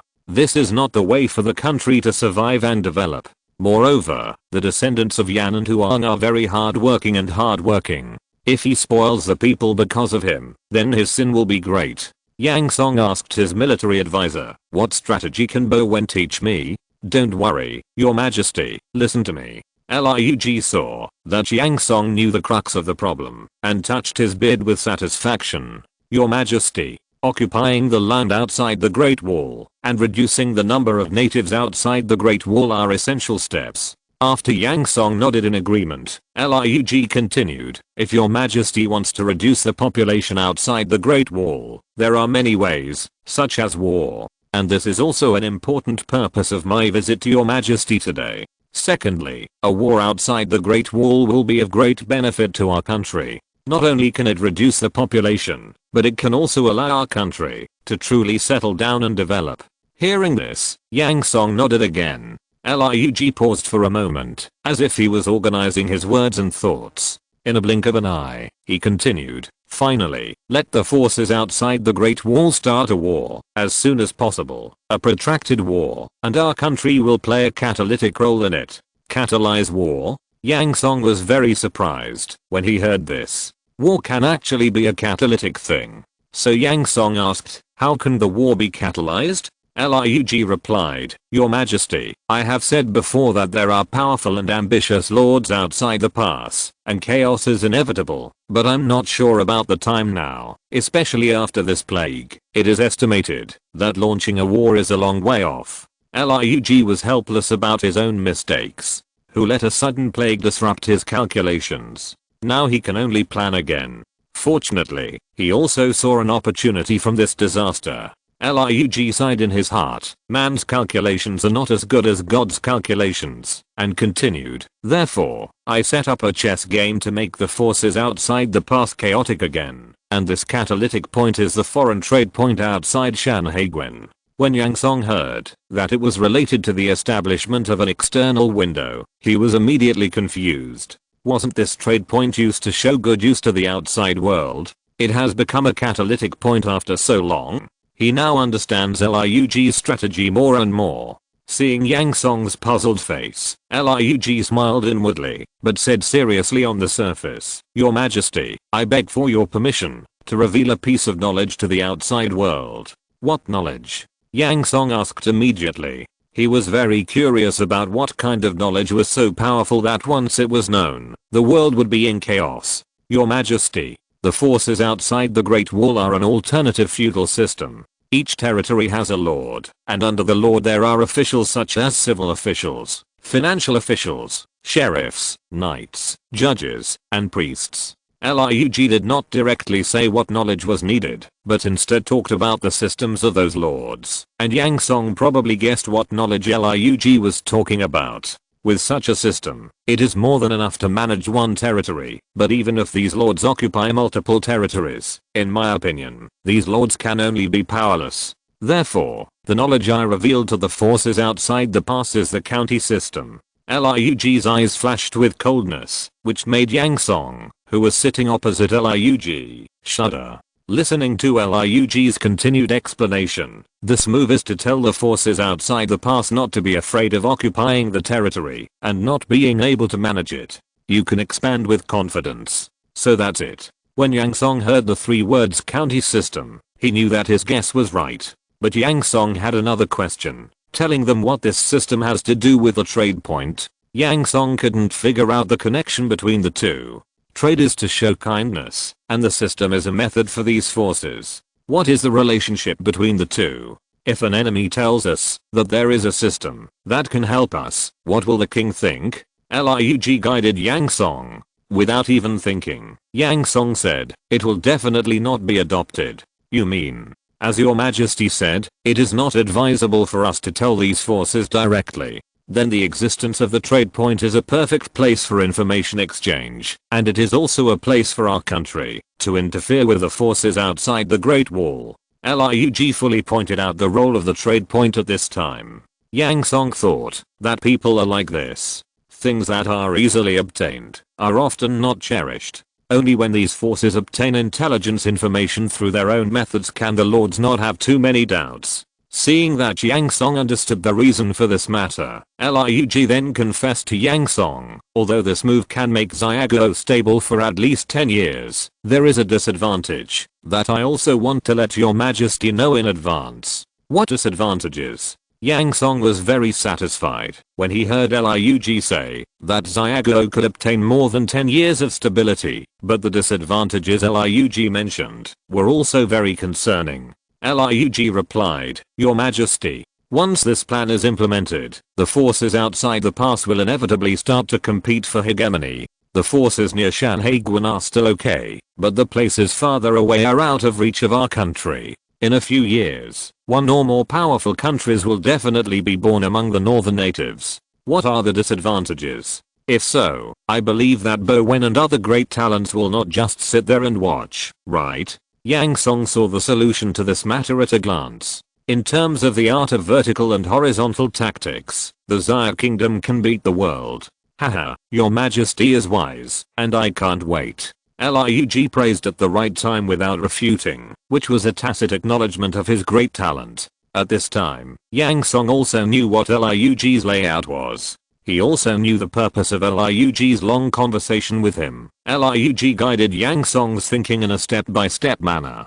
Because Yang Song was still a monarch after all, it would be too disrespectful to preach directly. So Lurk was using the method of guidance to instruct Yang Song. Lurk's layout is actually very simple. By preventing and controlling the plague outside the pass, let the forces outside the pass know that Xia has no intention of entering the country. At this time, many forces outside the pass have no spare power to enter Xia. Then take the opportunity to establish a trade point to let these forces know the goodwill of Xia. With this trade point, these forces will inevitably come to collect intelligence, and Lurk is waiting for this opportunity. The export of the county system has accelerated the chaos, weakened its strength, reduced its population, and provided excellent conditions for Xia's troops. In addition to guiding the enemy, the trade point can also allow Xia's goods to be dumped, allowing Xia's goods to penetrate into many forces outside the pass, which can also hit the economy outside the pass. After knowing this, Yang Song proposed the concept of currency export to Lurk, Zhang Zhuzheng and others. Let the currency of Xia replace their original currency with the circulation of goods. This concept was an important weapon for economic globalization in the past. This is Guanming Heng's collection of seigneurage from all over the world. So once it was proposed, the two applauded, and Zhang Zhuzheng was ready to implement it. However, in this case, the gold coins minted by the Xia kingdom are of no great use. At most, they can only provide a necessary exchange guarantee for the Xia kingdom currency to gain the trust of merchants outside the pass in the early stage of trade. Finally, there is the war between the forces outside the pass. Once the war starts, it cannot be stopped. According to Yang Song's estimation, the final result cannot be seen without decades. After many years, the Xia kingdom will grow and develop, while the forces outside the pass will be exhausted and depleted. At that time, the Xia kingdom will easily occupy a large area of land with the momentum of thunder and lightning. It is estimated that by then, there will be many places outside the pass that will be turned into no man's land by the war. Yang Song sighed in his heart that Lurk's wisdom was really powerful. In the end, only the Xia kingdom benefited the most from this game. Thank you for your support for the 3000 words chapter. I know everything else. The plot of wisdom is burning my brain cells. Enter the next chapter immediately, so stay tuned. If you're listening to this novel on a channel other than Fanfic World, it means they downloaded and uploaded it without effort. We cordially invite you to visit our channel, Mundo Fanfic Novelos. There you'll find the original version of this story and you can explore many other novels of various genres. We're waiting for you to immerse yourself in a world of incredible novels. Chapter 210, Abandoning the Natives. After figuring out the chess game set by Lurk, Yang Song benefited a lot. Lurk used knowledge as a weapon, crisis as an opportunity, and looked at the world, the current situation of the world, and the past and present decades. Such intelligence analysis ability, information integration ability, and the ability to apply various knowledge, made him marvel. Such wisdom is really enviable, which made Yang Song sigh. Fortunately, such talents belong to Xia's state. If they were on the enemy side, it would be a headache for him. I have reported the external strategy. After Lurk laughed, he continued, for the internal strategy, I have a bold suggestion. Haha, Bowen, you have always been very courageous. If you have any suggestions, just say it directly. With such a great talent to assist him, Yang Song is really relaxed and comfortable now. I'm terrified. Lurk bowed his hands and said calmly, Your Majesty, I dare to suggest abolishing slavery. Slavery? Bowen refers to those natives who are mining. Yang Song raised the corner of his mouth and said, There has never been any slavery in our country. Those natives are just captives of our country. As long as someone comes to negotiate, and the conditions are right, they can be released. Seeing Yang Song's attitude, Lurk knew what His Majesty was thinking, so he had to bow his hands and said, I know my crime, I spoke nonsense. After Yang Song waved his hands in satisfaction to show that nothing was wrong, Lurk continued to suggest, I suggest gradually abandoning those native captives. What's the reason for this? Yang Song asked. You must know that these captives have played a very important role in the development of our country. Lurk replied, my lord, it is precisely because these captives are very useful that they should be abandoned at this time. Facing Yang Song's puzzled look, Lurk explained, I have said before that the existence of these captives will make the people of our country unwilling to do those heavy and tiring work, and in the long run, many officials have gained vested interests from it and will not be willing to abandon them. I know the reasons you mentioned, Bowen. What I want to ask is, don't you think there are still too few people in our country at this stage? The existence of these captives is beneficial to our country at this stage. Although Yang Song also knew the pros and cons of this matter, he felt that it was a bit too early to abandon it at this stage. Your Majesty is right, so I suggest that we gradually abandon them in batches. Lurk explained, I learned from directors on that by the end of this year, the country's population is expected to reach about 1 million, and by the end of next year, the country's population will have reached at least 1.5 million, and even the year after. By then, these more than 100,000 captives will become a chicken rib for our country. Let's wait for the court to discuss this matter, and then talk about it. Yang Song couldn't make a decision immediately. According to his idea, it would be better for these captives to be exhausted to death, and then abandoned naturally. Your Majesty. Lurk was still ready to persuade him, but seeing Yang Song's firm eyes, he had to bow and said, Your Majesty, does Bowen have any other suggestions? Yang Song asked. Lurk thought about it, stood up and bowed, saying, Your Majesty, I'm leaving. After Lurk left, Yang Song sighed for a long time, sighing that there was such a great talent to help the development of Xia State, and also feeling tired for the irreconcilable contradiction between Xia State and the natives of this world. Yang Song dealt with several important government affairs at hand, returned to the backyard, and saw the figures of the two women in the garden. The fatigue from his heart disappeared in an instant. Your Majesty. Xiaojuan's active nature made him the first to discover Yang Song standing in the corridor. She immediately waved her right hand vigorously at Yang Song. Where is your Majesty? Xiaolan saw Xiaojuan's excited look and asked expectantly, fearing that this girl was playing a prank on her again. Xiaojuan smiled and replied, There, your Majesty, come over here. I didn't lie to you this time. Yeah. When they got closer, Yang Song smiled at the two women and hummed, and asked softly, What are you doing here? Where are the two little ones? The children are all asleep. Your Majesty, why did you come back so early today? Xiaolan carefully discovered that Yang Song was a little different today than usual, and seemed to be much more relaxed. Haha, there's not much to do today. Yang Song casually dealt with it and asked, Do you two want to see a car that is not pulled by horses? Xiaojuan asked happily, Your Majesty, is there such a car? Xiaolan asked curiously, is it pulled by people? Yang Song shook his head and said, No, our country even prohibits sedan chairs, so how can we allow cars pulled by people? It's a kind of mechanical car. There is also a very long car that will emit fire. One car can seat hundreds of people. If it is pulled by people, who can pull it? When Yang Song said this, he looked at the pond, reminiscing about the memories, with a face full of expectations. The two women listened to Yang Song's description of these cars and couldn't help but fall into fantasy. Xiaojuan murmured, If this is true, it would be great. At the Grand Court meeting at the end of April in the 6th year of Xian Qi, Lurk proposed the suggestion of gradually abandoning the use of natives. Do you have any objections to this? Yang Song asked the ministers present. Zhen Yu stood up first and said, I object. I think even if we need to abandon the natives, it's not now. Now the 100,000 young and strong natives provide huge minerals for our country every day. Zhen Yu's simple sentence was full of the bloody smell of more than 30,000 southern barbarians. I object too. Chang Sunsheng stood up and said, Now our country has just used up the southern barbarians.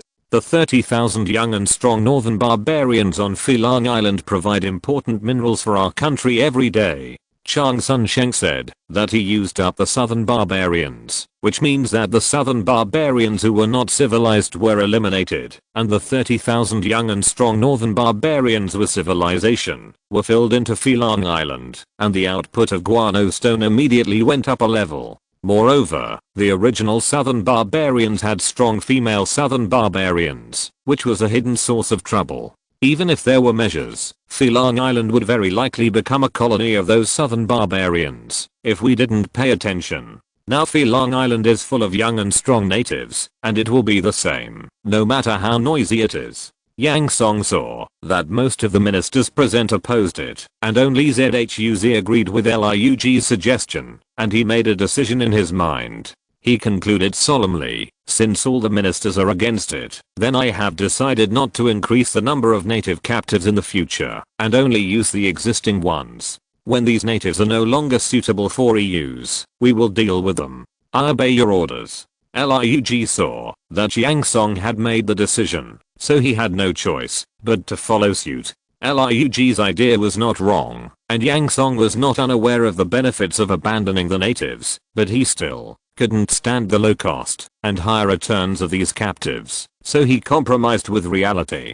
But just in case, he made an insurance, which was what Yang Song just said about prohibiting the increase of native captives, in case some officials could not resist the temptation in the future.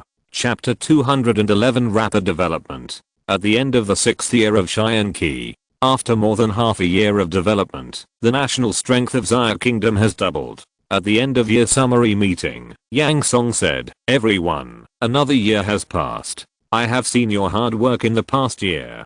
Thank you for your hard work. Your Majesty is wise. This is the duty of our ministers." Many ministers stood up and bowed in unison. Yang Song is now familiar with such formalities. Although it is just a formality, it is also an indispensable part. Okay, let's start the report from the administrative office. Yang Song announced the start of the summary meeting.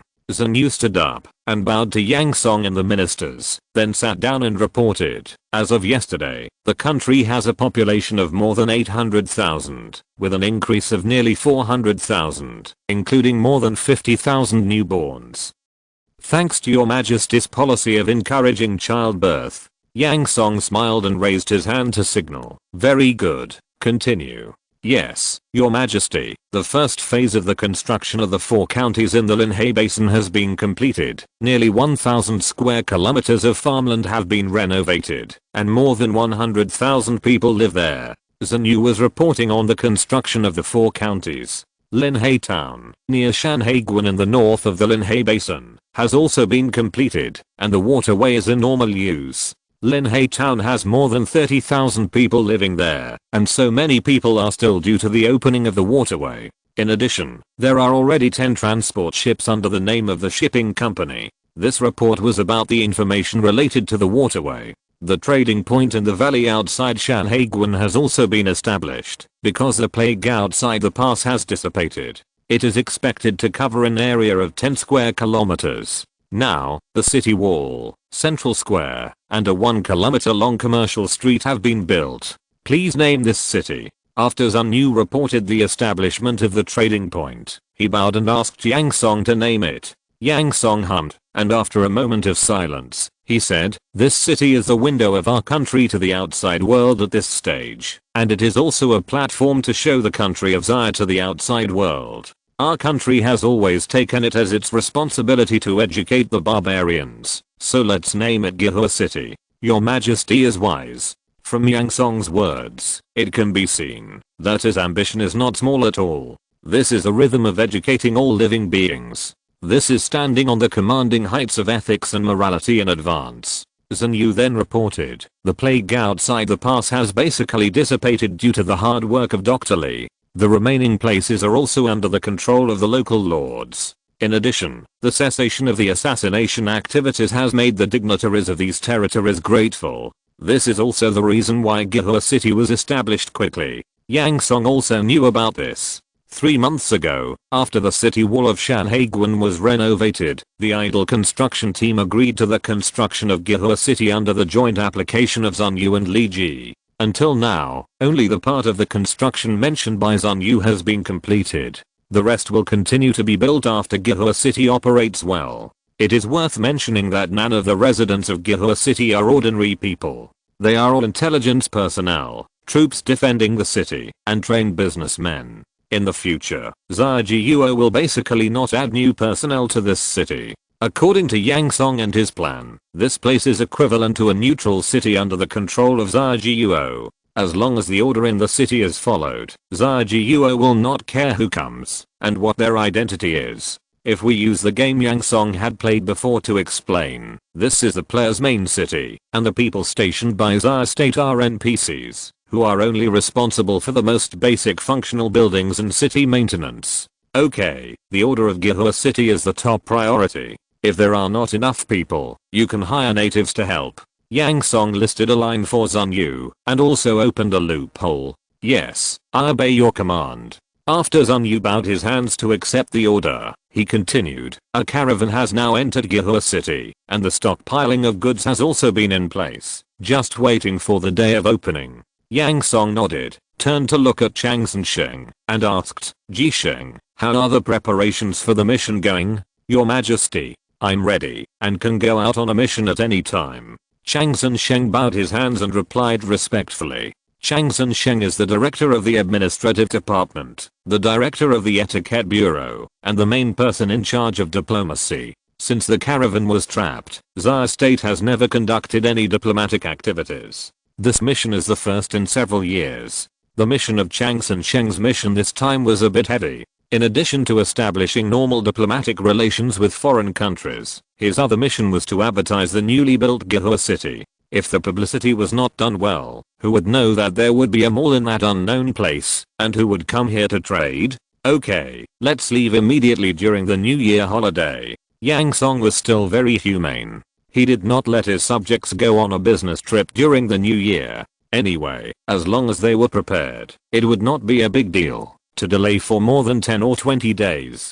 Thank you, Your Majesty. Chang Sheng bowed deeply to Yang Song. Zun Yu then reported some other achievements. For example, the output of minerals, grain, and animal husbandry, as well as the construction mileage of roads and road stations, the management of officials, the security situation in the country, etc. After Zun Yu finished his report, Li Jing also stood up, bowed to Yang Song and the ministers present, and sat down to report. First, the reorganization and replenishment of the army has been completed. In terms of the navy, General Li Bao still commands a fleet consisting of 3 escort warships and 2 transport and supply ships. Li Jing first reported on the situation of the navy. Second, there is an infantry brigade and a cavalry brigade stationed in Shanhaiguan. Each brigade has 3,500 soldiers, led by General Deking and General Hu Okubang respectively. This refers to the garrison stationed at the northern gate of the Xia Kingdom.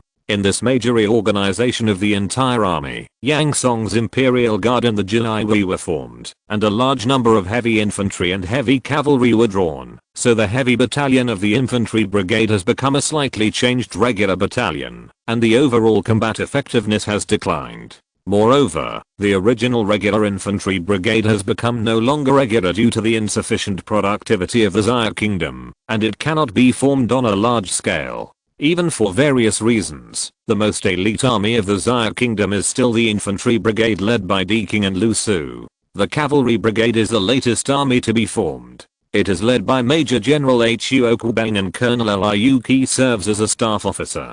The entire brigade of 3,500 people are all cavalry. Even in the brigade headquarters of 200 people, there is not a single soldier who is an infantryman. The cavalry brigade is composed of 3 cavalry battalions, each of which consists of 2 light cavalry formations and 1 heavy cavalry formation, and each formation has 350 soldiers. In other words, the cavalry brigade has 1,050 heavy cavalry and 2,100 light cavalry, excluding the brigade headquarters. The cavalry brigade is a completely offensive army, unlike the infantry brigade, which has a full range of arms and can attack or defend. Therefore, the purpose of sending the cavalry brigade to Shanhaiguan is self-evident. The conscript brigade is stationed at Xianqian Pass. In addition to the conscripts of a brigade this year, we will prepare to retire and recruit a battalion every year. If there are soldiers with excellent performance, they can also replace other troops. Then Li Jing's arrangement and use of the conscript brigade completely met Yang Song's wishes. With the existence of the conscript brigade, the soldiers in the infantry brigade or cavalry brigade can no longer relax, because if they are not careful, they may be retired or transferred to the local guard force. So this is also a benign competition mechanism. With this competition mechanism, the army is no longer a stagnant pool, but a vibrant and endless river. The Weijin Bureau also has a city guard brigade, which is now fully organized with a total of 3,500 people, led by Director Zhang Wei, and has 3 city guard battalions. It is now distributed in various counties and towns. Li Jing gestured to Zhang Wei beside him, and Zhang Wei nodded in return. Because of the special nature of the city guards, they face criminals, not enemy troops, so they do not need very powerful weapons, only generally applicable weapons, special restraint equipment, etc. Therefore, the organization of the arms is very flexible. If you add a heavy battalion of Imperial Guards and a heavy battalion of Jinai Wei that Li Jing did not report, then the total strength of Xia State has reached 16,400 people. Chapter 212 Financial Education. After Liug reported the situation of the army, Zhang Zhuzheng came to report the financial situation of the Xia Kingdom. Your Majesty, the total fiscal revenue in the 6th year of Xian Qi was 560,000 taels, and the total fiscal expenditure was 530,000 taels. Compared with the previous year, the total fiscal revenue increased by 30%, and the expenditure also increased by 30%. Yang Song nodded, and after a mental calculation, it was about 1 or 2 Xia coins per capita tax. This number is not much at all. On the contrary, in Yang Song's opinion, this number is still a bit small, but there is no way, who makes the current Xia kingdom still an agricultural society. The purchasing power of the paper money issued by the Xia kingdom is still very strong. 1 or 2 Xia coins can buy about 500 kilograms of rice, enough for an adult to eat for a year. In Xianqi City, a 2-story building covering an area of 100 square meters has a market price of about 120 taels. In other counties and towns, this number is even lower. This year, the per capita annual income of our country is 12 taels, 3 kine and 7 wen, a 10% increase compared with the previous year. Zhang Zhuzheng continued to report, the growth rate of our country's finances is due to the results of the fiscal reforms implemented this year. 70% of the fiscal revenues were collected after the reform. Since the fiscal reform is effective, we must maintain it and make persistent efforts. Yang Song encouraged. As long as it is growing, it is a good phenomenon. Yes, Your Majesty, I will do my best. Zhang Zhuzheng stood up and saluted. Most of the Xia state's finances come from taxes, and a small part comes from state-owned enterprises. Among them, taxes from the industries of Yang Song, the monarch, account for a large part of the fiscal revenue. These data are the result of the increase of hundreds of thousands of people in the population of Xia state. It is conceivable that in addition to the normal fiscal growth, there is much tax revenue from Yang Song's industries. Before Zhang Zhuzheng sat down again, Yang Song continued, a new Gehua city has been established outside Shanhaiguan. Taxes will also be increased to collect taxes on goods entering the country. Yes, I obey your orders. Your Majesty is wise. Zhang Zhuzheng agreed with the collection of tariffs after hearing Yang Song's words. As long as Gehua city prospers, Xia's finances will have a new source of income. Yang Song has been very clear about the importance of tariffs since a long time ago. He had asked Zhang Sansheng to open a trade route before to test whether he could increase fiscal revenue. But who knew? Zhang Zhuzheng bowed to Yang Song, sat down and continued. Due to the changes in the Golden Egg Plan, the production of gold coins outside the pass has been stopped. A total of 10 million gold coins outside the pass have been produced, consuming 250 tons of gold.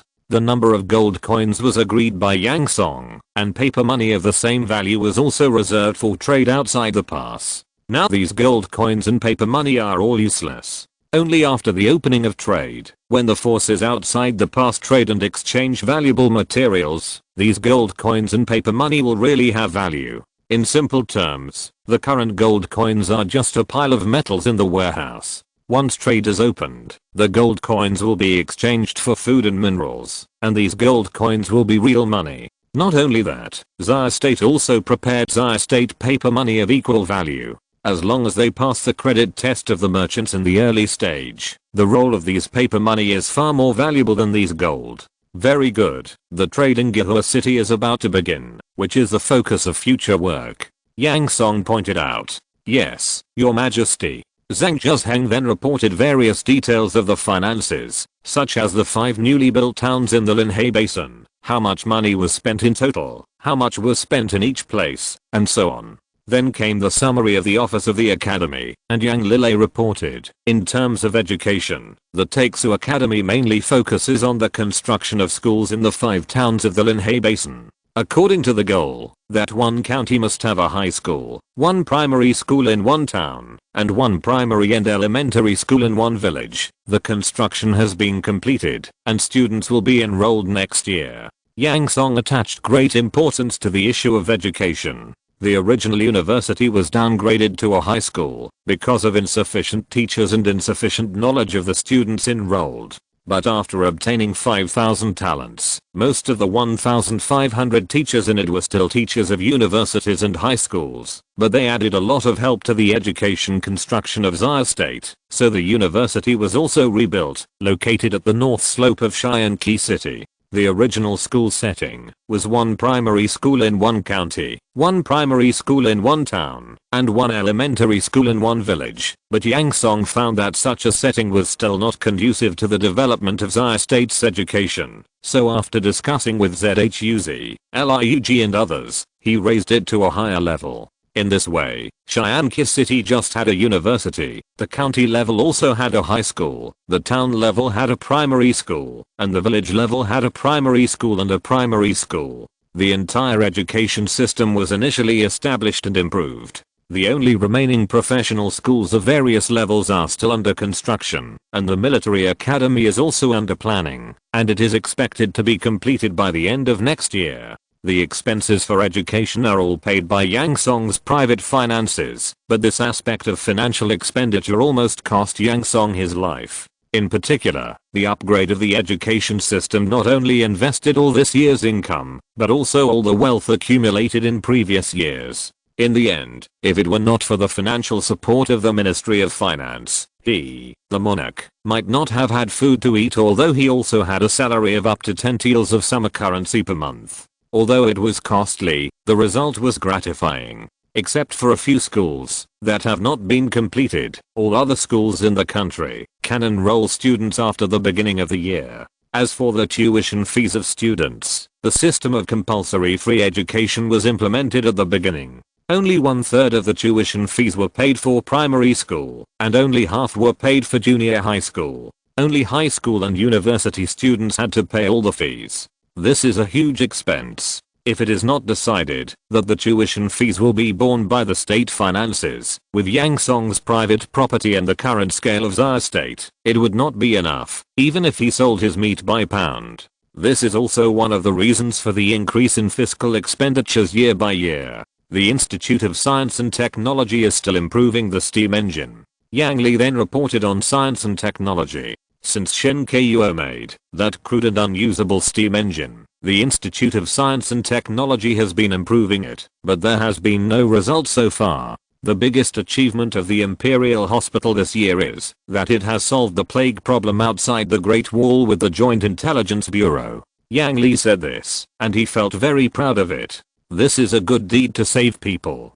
Because Yang Song ordered Li Shizhen of the Imperial Hospital to solve the plague outside the Great Wall. Once it was publicized, his image in the hearts of ordinary people suddenly became taller. Because of this incident, his image as a monarch who was brutal to the outside, but kind to the inside, has changed a lot in the minds of many people, and he has become a tolerant monarch. Those who originally only respected him have begun to revere him. Even the people's hearts have improved a lot. In the system, from good to loyalty, this is a very big improvement. You must know that over the years, no matter what achievements he has made, whether it is expanding the territory or showing kindness to the people's hearts have never changed. But at this time, preventing and controlling the plague outside the pass is just one part of LIUG's plan, but it has gained unexpected benefits in the country. So Yang Song couldn't help but sigh, how amazing is the wisdom of Liu Bowen. It is estimated that Liu strongly suggested that he abolish the use of indigenous captives at this time, which can be regarded as other domestic factors. It's just a pity. Chapter 213 Support Plan. If Yang Song went deep into the grassroots people, he would know what was going on. Because Yang Song's order to prevent and control the plague outside the pass, in the eyes of the people, that was the rhythm of the Enshi barbarians, with the atmosphere of the Celestial Empire. For the people, this allows them to hold their chests and raise their heads when facing the indigenous barbarians because our civilization is so excellent. Finally, because of this matter, Yang Song asked Yang Li to investigate the domestic intelligence. After he learned what the people thought in their hearts, he felt very touched. It turned out that doing things cannot be based on interests alone, but also on the existence of emotions. It also let Yang Song know that paying attention to the sensibility of the people in the country is also part of the national interest. This is a lesson that he can learn deeply. Zuan's Hengyan. This year, as always, the official newspaper will be issued, and the decrees will be read and explained to the people. Finally, after reporting on the situation of Zuan's Hengyan, Yang Li ended the summary of the Office of the Yuan. Song Ci, the director of the Department of Justice, began to report the summary of the Department of Justice. The courts at all levels, set up in various counties and towns under the Judicial Bureau, and the inspection departments at all levels under the Inspection Bureau have also been established. Yang Song also attaches great importance to the Judicial Department. In his plan to rule the country according to law, these two departments are the fundamental guarantee.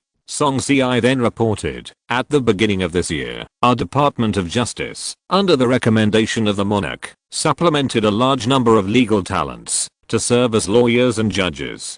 Otherwise, so many courts and inspection departments would not be able to operate. When Song Ci said this, he and Bao Zeng, who was sitting next to him, bowed to Yang Song to show their gratitude. Then he continued, according to the order of the monarch, the lawyer legal consultation and assistance office is set up in the local area. Help the people to understand the law, thanks to the propaganda, help of the Zuan's Hengyan. Song Ci said, and then he and Bao Zeng bowed to Yang Song and Yang Li. Facing the gratitude of Song Ci and Bao Zeng, Yang Song just waved his hand and said, the Department of Justice is newly established, and it is inevitable that there will be many difficulties. If you have any difficulties, please feel free to speak up. Your Majesty is wise. The two bowed again. After Yang Song finished speaking, Yang Li also bowed back and said, this is my duty. You two don't need to be so polite. If you want to thank someone, you should thank your Majesty for his foresight. Yes, Director Yang is right. All this is the grace of your Majesty. Facing Yang Li's words, Song Ci could only nod in agreement. Facing Yang Li's roundabout flattery, Yang Song smiled and said, if I don't help you, how can I be called a king? Upon hearing this, all the ministers and officials in the council hall stood up and bowed, saying, your Majesty is wise. No need to be polite. Yang Song pressed his hand and said, helping you is helping me. What's so wise about this? Okay, let's continue. The last hall is the intelligence hall. Some intelligence is not easy to say in public, but since it is the end of year summary, Chen Ping had to report. The Foreign Affairs Bureau has inquired about the intelligence outside the Great Wall and found. In this occasion, Chen Ping said everything he could say, such as the exotic culture and ideological awareness outside the Great Wall, which made the ministers present marvel again and again. As for the domestic intelligence, he didn't even mention it. After all the departments had finished reporting, Liu stood up and suggested, your Majesty, I suggest launching the support plan. But when is the time right now? Yang Song heard his military advisor's suggestion and asked seriously. Liu replied, your Majesty, I think the time has come, and this is the right time, neither too early nor too late. Because of the plague, all the territories outside the Great Wall are extremely tired, and in a weak period. At this time, our country's support is just right to quickly restore the vitality of the support target and enable it to launch an attack again. This is Liu's detailed explanation of the timing. Yang Song nodded and asked, Bowen, what should we do? Who is the target of support? Your Majesty, I suggest that, when Director Changson goes on a diplomatic mission outside the Great Wall, we should focus on investigating the Nanshan territory closest to us. Lurk said the target he chose, and then said, it would be best to establish preliminary diplomacy with it. Yang Song asked in confusion, why choose the nearest Nanshan territory? He asked this question because in Yang Song's view, the art of vertical and horizontal strategy emphasizes making friends with distant countries and attacking nearby countries. Why did it become close friends when it came to Lurk? Moreover, when Yang Song and Lurk discussed supporting the forces outside the Great Wall before, they only had this plan, but did not agree on specific goals. Otherwise, Yang Song would not have so many questions at this moment. Facing Yang Song's question, Lurk explained, in fact, it doesn't matter which territory we support, but Nanshan territory is close to our country, and Gihua City is outside Shanhaiguan, so we have to deal with it, so it is the best target for support. Yang Song thought about it, and it was true. The trade activities of Gihua City could not be limited to Xia State, but also required the participation of other forces outside the pass, and the support of Nanshan territory was very important. Otherwise the harassment every few days would make Gihua City's trade plan fall short. Lurk's grasp of the timing, the plan was linked one after another, and it was linked together. After thinking this through, Yang Song was once again impressed by Lurk's wisdom. How many times has Yang Song been impressed by Lurk's wisdom? However, Yang Song had one last question. Bowen, how can we ensure that the Lord of Nanshan territory agrees to establish diplomatic relations with our country? How can we ensure that the other party will not go back on their words? Lurk smiled and replied, Your Majesty, these two questions are very simple. As long as they can see the benefits, as long as there are benefits, the Lord of Nanshan territory will make a reasonable choice. If it is instinctive, will your Majesty give up? Hearing Lurk's question, Yang Song laughed and said to Lurk, Bowen really knows my heart. If the other party really doesn't cooperate, I really don't mind at all. At the end of the speech, Yang Song's earnest tone and cold eyes would not make people feel that he really didn't mind at all. Your Majesty, you are too kind. I believe that the other party will make a favorable choice. Lurk immediately bowed his hands and said, he really didn't want to know Yang Song's heart. In Lurk's view, as a minister, knowing the king's heart is not necessarily a good thing. Yang Song heard Lurk's statement, smiled slightly, no longer entangled in this issue, and asked, then what should we support? Lurk replied, I suggest supporting them with 10,000 sets of weapons and equipment. Just use the equipment captured in the previous war. Yang Song hummed. He also knew about these captured weapons and equipment, because these weapons and equipment are not suitable for the army of Xia State. The broken ones are recycled and smelted, and the intact ones are ordered to be stored separately by Yang Song. At that time, Yang Ren of the Habeo Bureau came to report to him.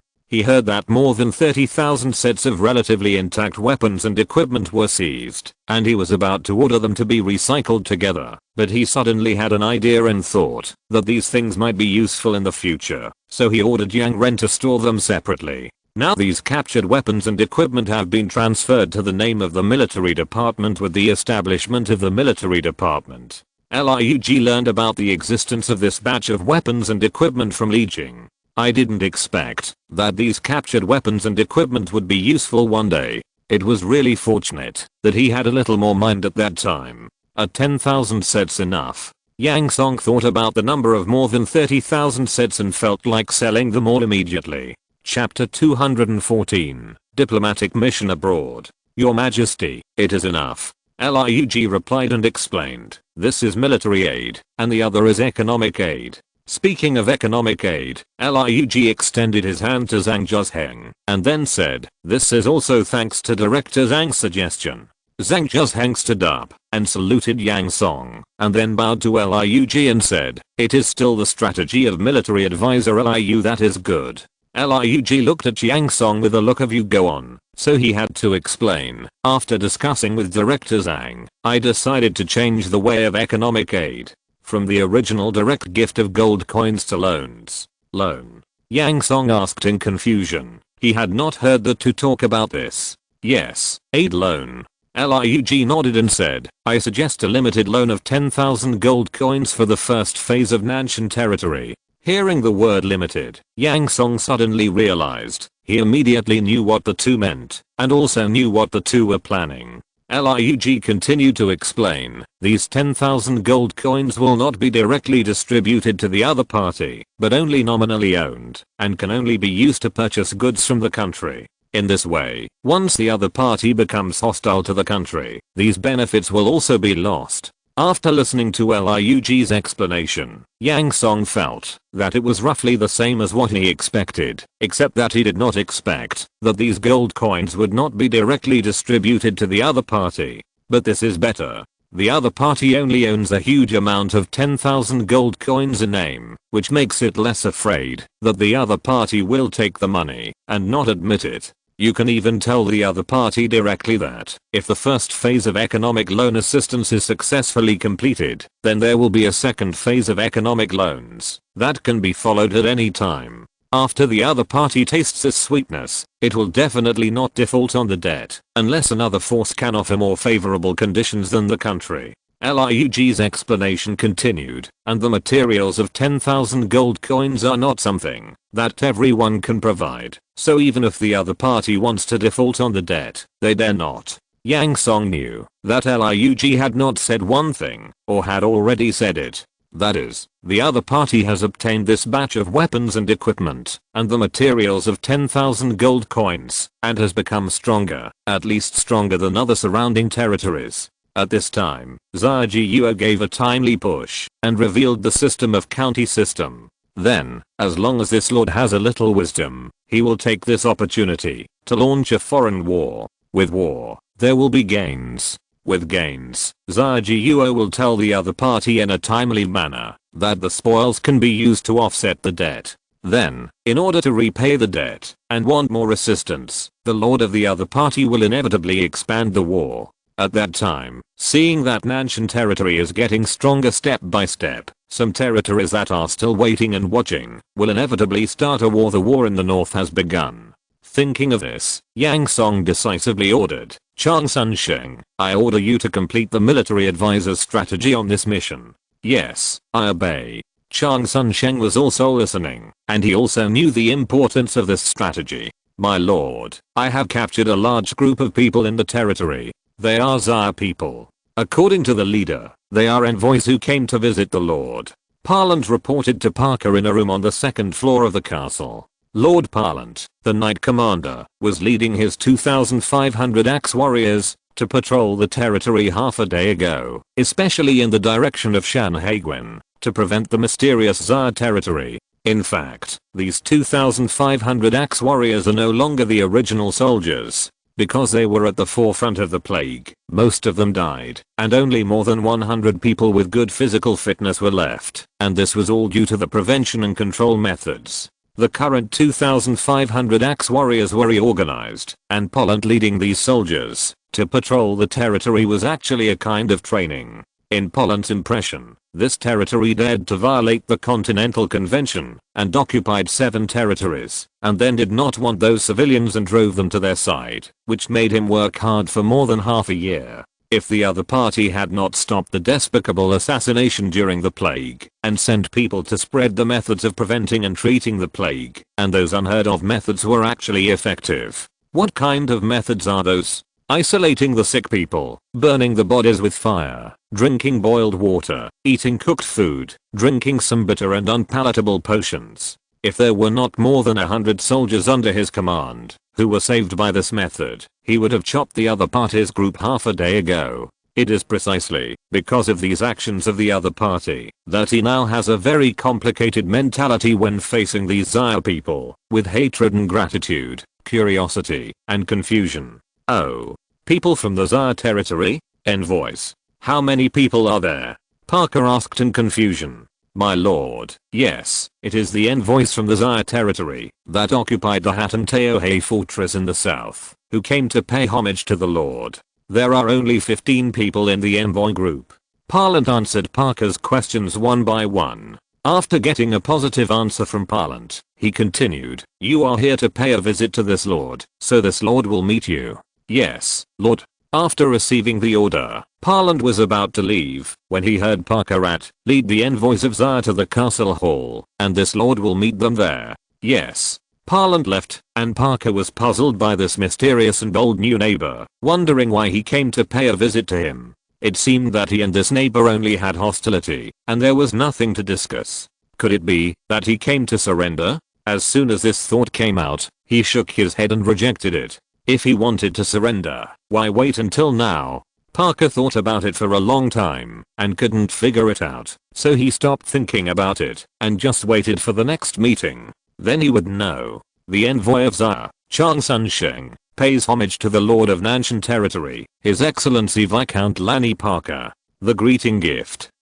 100 war bows. The attendant took a piece of paper handed to him by the Zyre people and began to read it. Except for himself, the rest of Chang Sun-sheng's group were actually guards. At this moment, Chang Sun-sheng was standing in the castle hall of Nanshan City in Nanshan Territory, listening to the announcement of the attendant. "I wonder what the envoy has to say to me?" Parker asked happily when he heard that the greeting gift was 100 war bows. Chang Sun-sheng looked at the other party's attitude and thought that this knocking gift was used correctly. These BIE natives really only care about small profits and don't know justice.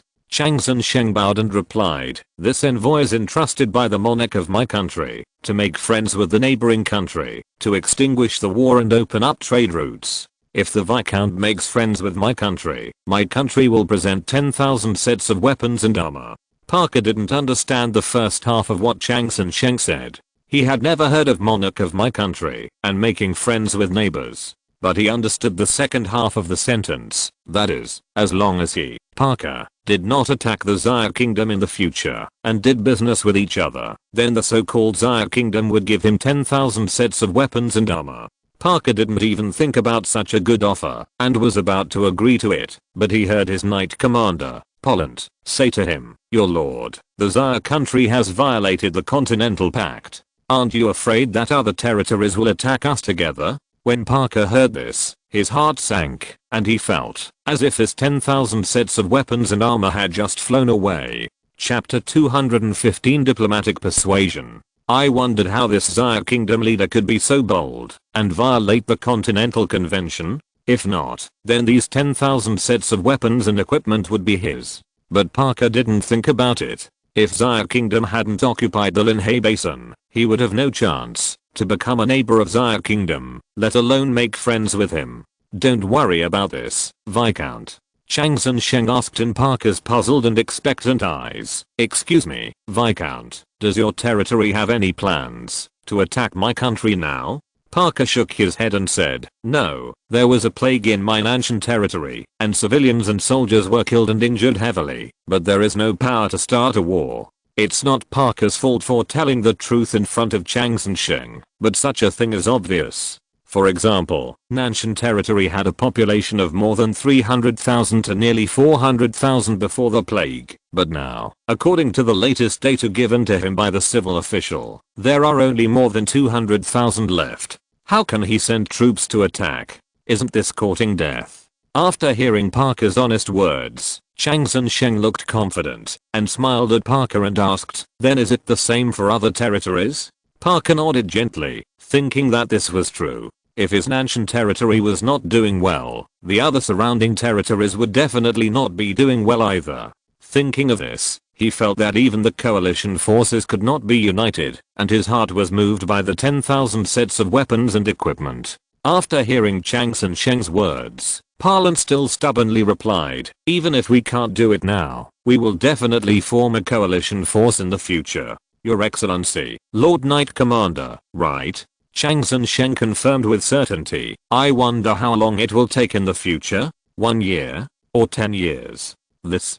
Parland said for a long time, but still couldn't say anything to refute. In the end, he had no choice but to say, "Anyway, we will definitely punish your territory that violated the Continental Convention in the future." Ha ha ha. Chang Sun-sheng heard this and immediately silenced himself. "What are you laughing at, envoy?"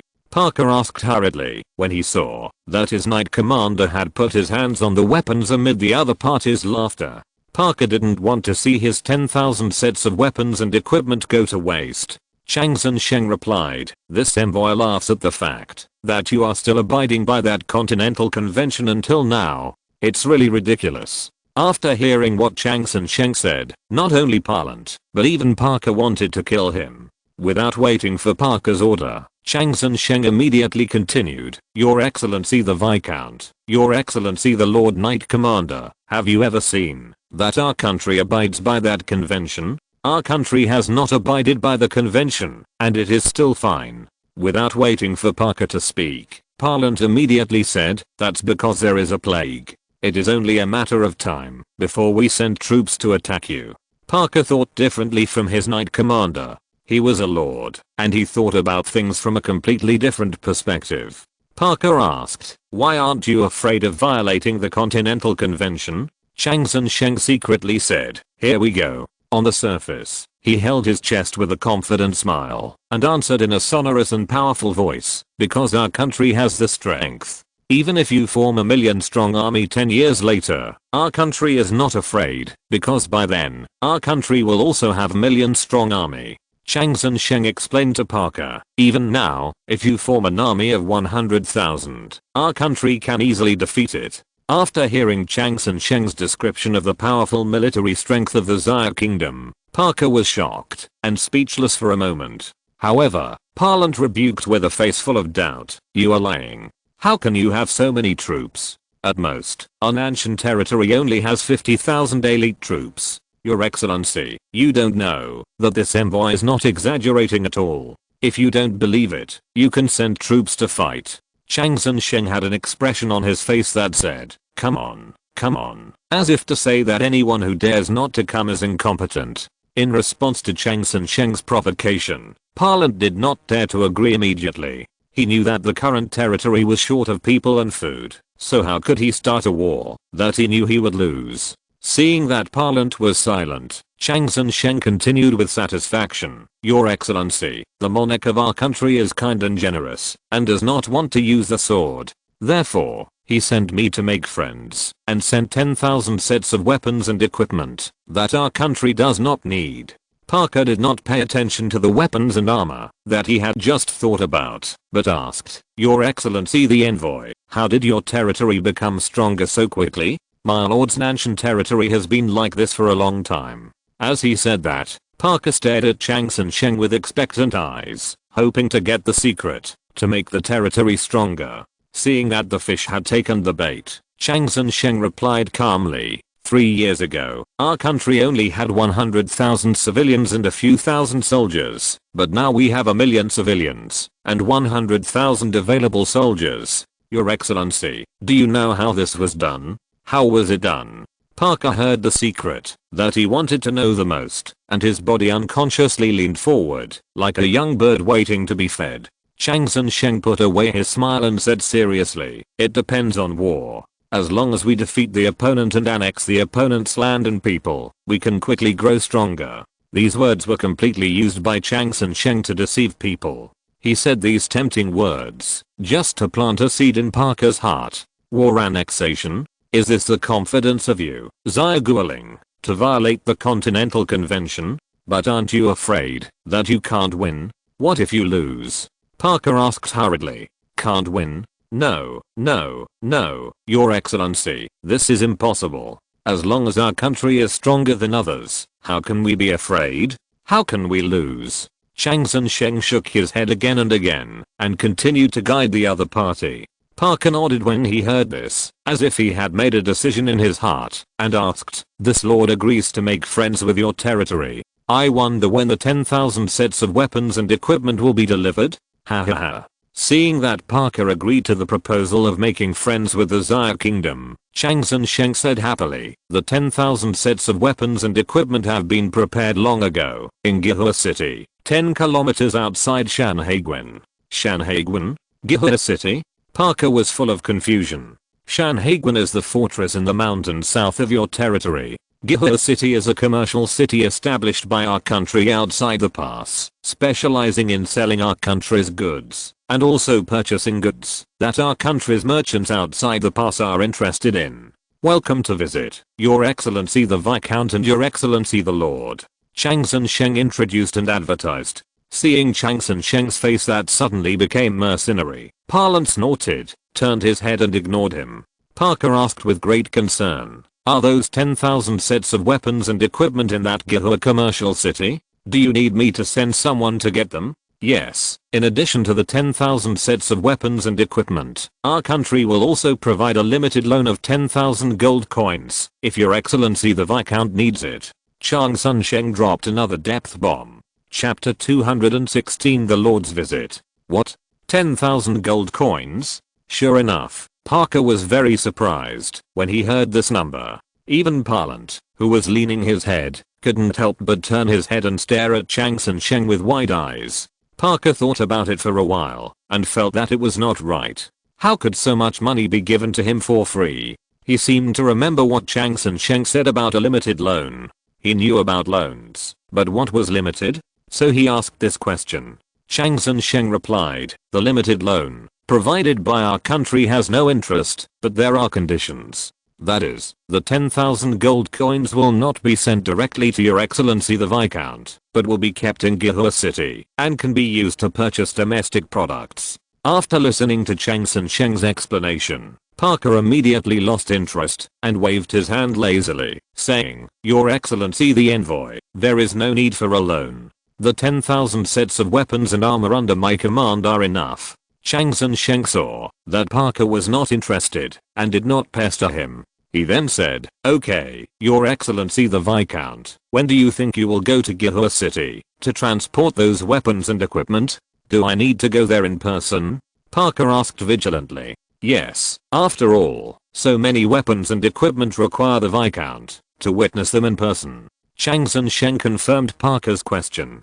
Parlant immediately objected, my lord, this won't do. Once we get there, these Xia people will definitely want to harm you, my lord.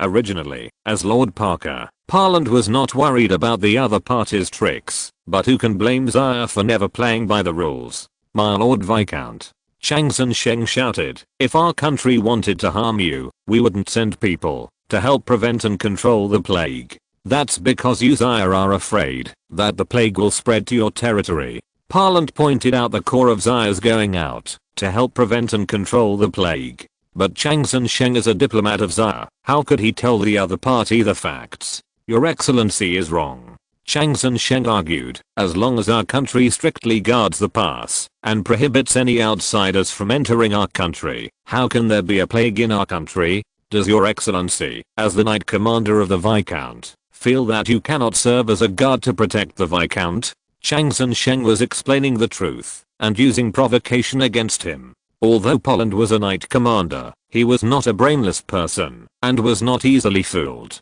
Parlant suppressed his anger, saluted to Parker with his chest heaving, and said, even if this knight dies, I will definitely protect the comfort of my lord. Then he turned around, stared at Chang Sheng with angry eyes, and pointed at Chang Sheng and said, but the place he said, is too close to their fortress. I'm afraid that I can't protect the comfort of my lord even if I die. Parlant said this and faced Parker, looking at his lord very earnestly. Haha, Your Excellency is loyal and devoted. I admire you. Chang Sheng bowed to Parlant, but then said, but Your Excellency, have you ever thought that, if our country wants to harm Your Excellency, Viscount, I have to say something unpleasant. Just send a strong army to fight. It won't take long for this city to be destroyed. Why send me here to show friendship? Chang Sheng pointed to the south, then pointed to his feet, and finally pointed to himself and Parker.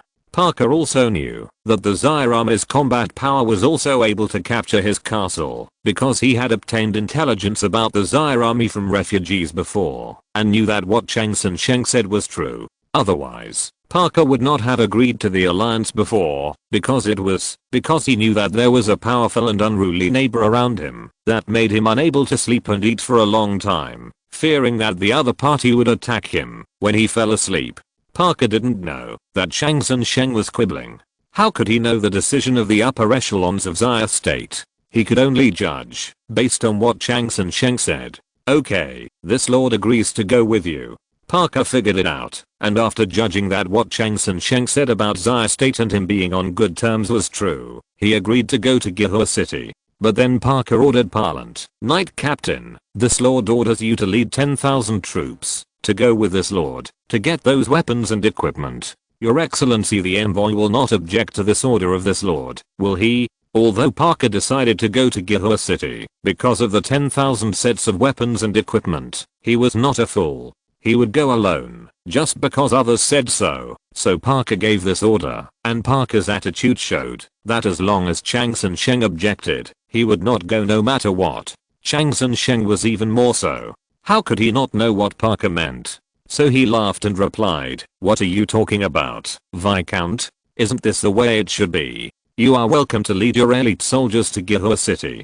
Gihua City now only has a city wall and a street. There is no need to worry that the Nanshan territory will definitely stay there and not leave, let alone destroy it. Anyway, it is only 10 kilometers away from Shanhaiguan, which is completely under the control of Zaya." After the discussion, Chang Sun Sheng bowed and said, "I will go back and prepare to welcome the Viscount."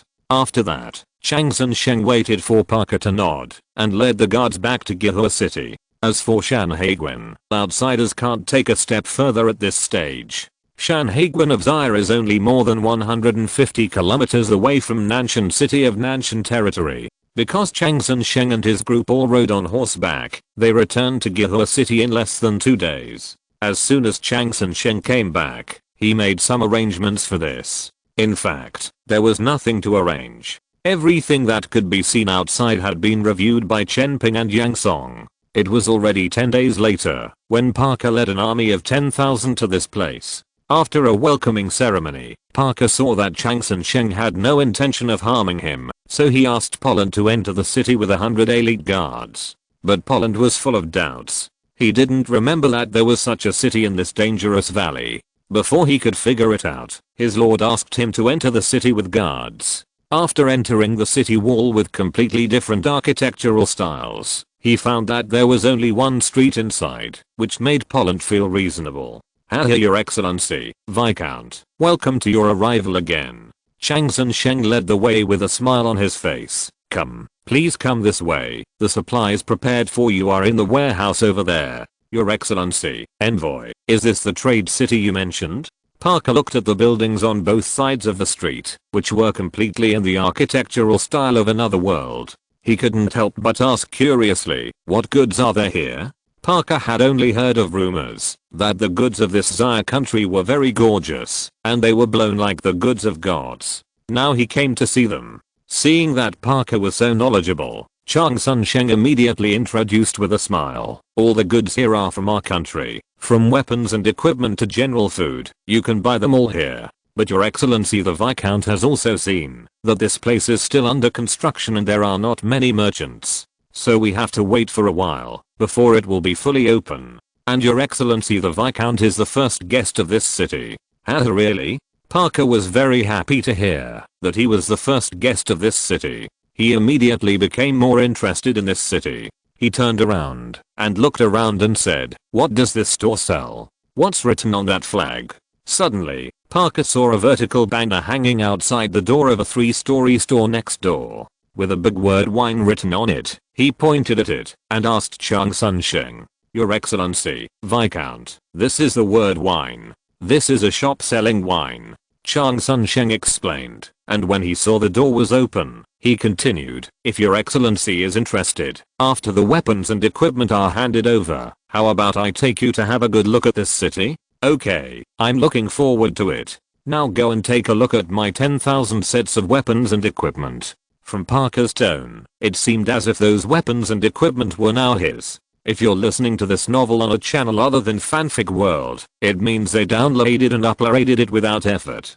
We cordially invite you to visit our channel, Mundo Fanfic Novelos. There you'll find the original version of this story and you can explore many other novels of various genres. We're waiting for you to immerse yourself in a world of incredible novels. Chapter 217, Setting the Bait.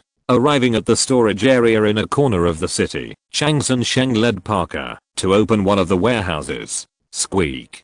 the door of the warehouse slowly opened, and what came into view was a mountain of classified storage and various weapons and equipment. Your Excellency, please look, these are the 10,000 sets of weapons and equipment given to you. Chang Sheng extended his hand and said to the shocked Parker and others with a smile. When Parker saw so many weapons and equipment piled together, Parker and others were shocked at the first sight. Parker's eyes were full of huge and neatly arranged weapons and equipment, and he couldn't recover for a long time. Your Excellency, Your Excellency, Your Excellency, Your Excellency. Chang Sheng shouted several times, and Parker came back to his senses and said excitedly, Your Excellency, are these really all for me? No wonder he felt that it was unreal.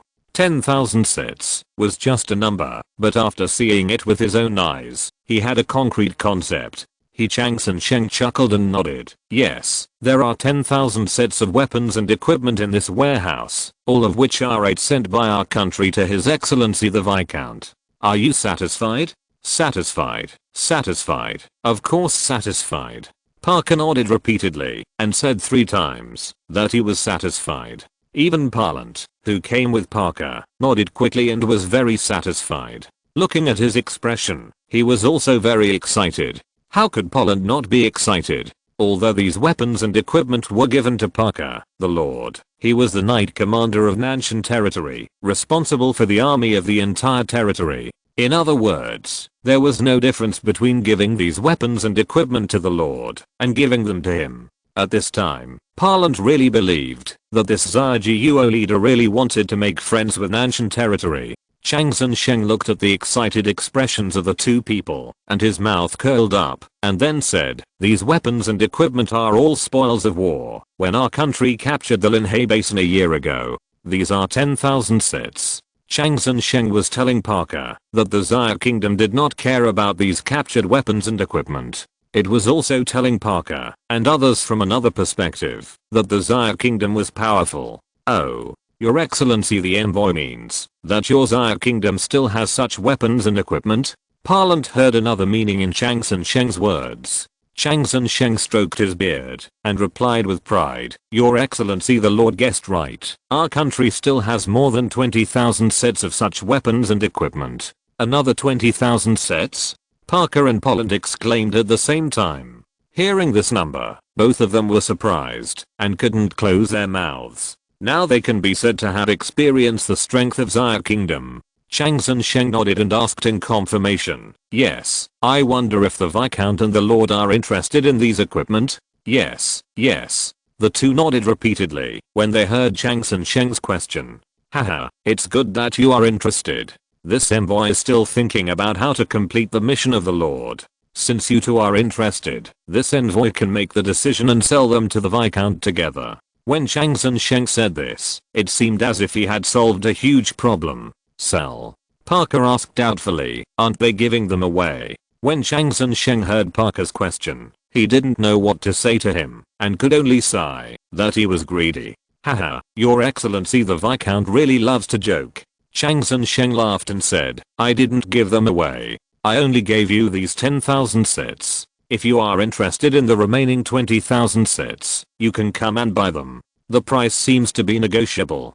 Parker heard Chang Sheng's words and knew that he was really greedy. He laughed awkwardly and said, haha, of course this lord knows. Isn't this a joke? Parker followed Chang Sheng's words, skipped the embarrassment just now, and asked, I wonder how to sell the remaining 20,000 sets of weapons and equipment? Parlant saw his lord's greed just now, and he couldn't stand it, so he had to turn his head away and pretend to appreciate the weapons and equipment in the warehouse. When Parlant heard his lord asking about the price of the remaining 20,000 sets of weapons and equipment, he quickly pricked up his ears to listen. If it were anyone else, I would charge 8,000 gold coins for 20,000 sets of equipment. Since it is the Viscount who asked, I will sell it to you at the lowest price of 6,000 gold coins. Chang Sheng explained, as if we have a good relationship and are doing good deeds. Parker was very happy to hear Chang Sheng say that he lowered the price so much because of him, but when he heard the price, the huge number of 6,000 gold coins made the flesh on his face twitch twice. As soon as Chang Sun Sheng saw the frozen expression on Parker's face, he knew that the other party could not come up with so much money. He couldn't help but hold back his anger in his heart and said to himself, if you can come up with so much money, it will be difficult for me to play the next play. Haha, I also know that it is a bit difficult to ask the Viscount to come up with so much money in such a short time. Chang Sun Sheng ignored the other party's increasingly ugly face and continued, but the Viscount does not need to worry. Whether you buy it now or not, let's go and see the goods first. Chang Sun Sheng said, ignoring the puzzled eyes of the two people, and signaled to the guards next to him. The guards immediately opened the two adjacent warehouses. Parker was still very confused.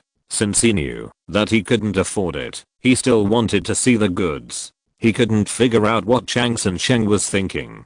But after the two adjacent warehouses were opened, Parker and Polland looked at them one after another and found that these two warehouses were the same as the warehouse they saw at the beginning, and they were all full of weapons and equipment. Seeing so many weapons and equipment, Parker would be lying if he said he was not tempted. It was just that he really didn't have so many gold coins. Not to mention 6,000 gold coins. He couldn't even take out 3,000 gold coins. Your Excellency, how come all these weapons and equipment are second-hand goods, and some are even damaged? Parland was also very tempted when he saw the three warehouses full of weapons and equipment, but he observed carefully and found this problem. Chang Sun Sheng didn't feel embarrassed when he heard the other party's question. He smiled and explained, Your Excellency, didn't I say that these are all spoils of war, and it is inevitable that they are damaged? Parland saw that his attempt to lower the price did not succeed, so he was not surprised. He just kept silent and waited for his lord to make the decision. Okay, it's getting late. I have prepared a restroom for the two of you. Let's go back. These weapons and equipment can't be left here. It's not too late to come back when Your Excellency wants to go back. Chang Sun Sheng felt that the time was almost up, so he clapped his hands and asked the two people who were still looking at the weapons and equipment to look over. The messenger is right. I would like to visit the shops here. After hearing what Chang Sun Sheng said, Parker thought about it and agreed to the other party's arrangement. Just as Chang Sun Sheng said, these weapons and equipment were here and would not go away anyway. Chapter 218 Gold coins are charming. Then, Chang Sun Sheng took Parker and Polland to stroll on the street. He introduced the purpose of these shops to Gihua City, which only had one street. Your Excellency, Lord, this is the inn. This is where you will rest tonight. Chang Sun Sheng pointed to a 3-story building and introduced. There is also an independent courtyard behind the inn, which is prepared for you. Well, thank you, Your Excellency. Parker looked at the Chinese-style building with flying eaves and corners and said to the Polish envoy, let these guards go in and rest first. In the city, I believe there should be no danger, right, Your Excellency? Your Excellency, the Viscount, don't worry. Fighting is prohibited in the city, not to mention that now in the city, except for these shops, there is only Your Excellency here. Chang Sun Sheng looked at the many guards who entered the inn and began to search and did not stop them. After Parker and the other guards reported that there was nothing unusual, they laughed at Chang Sun Sheng and said, Your Excellency the envoy, this is because the guards are worried about the comfort of this lord. Don't be surprised. Let's go ahead and take a look. It's just what we should do. The warriors under the Viscount are really well trained. Chang Sun Sheng didn't care about Parker's caution. After Chang Sun Sheng finished speaking, he took Parker, Parland and 2 guards to continue forward. The remaining guards were on guard in the inn, as if they had booked the whole place. Next, Chang Sun Sheng took Parker and the others to introduce the functions of each building on this street one by one.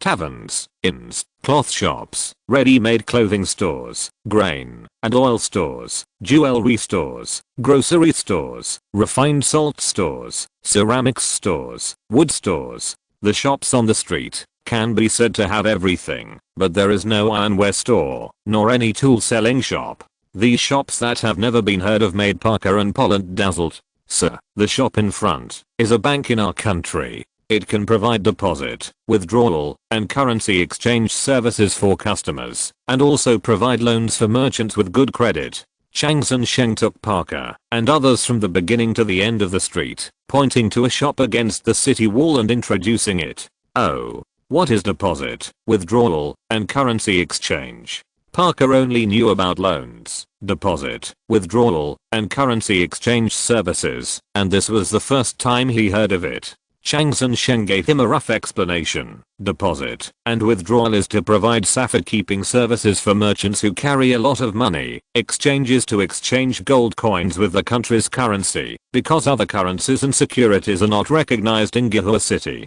Seeing that the two still didn't understand, Chang Sheng took them directly into the bank and asked the shopkeeper inside to explain the deposit, withdrawal, and currency exchange services in detail to the two, and also demonstrated it by the way. After Parker and Polland learned about the business of the money house, Parker asked in confusion, why don't the shops here accept the securities of the Garfield Chamber of Commerce? Chang Sheng explained, because our country and the Garfield Chamber of Commerce are not in a cooperative relationship, so we don't recognize those securities. Speaking of this, Chang Sheng looked at Parker with a meaningful look and said, Your Excellency, the Viscount should know what the Garfield Chamber of Commerce has done.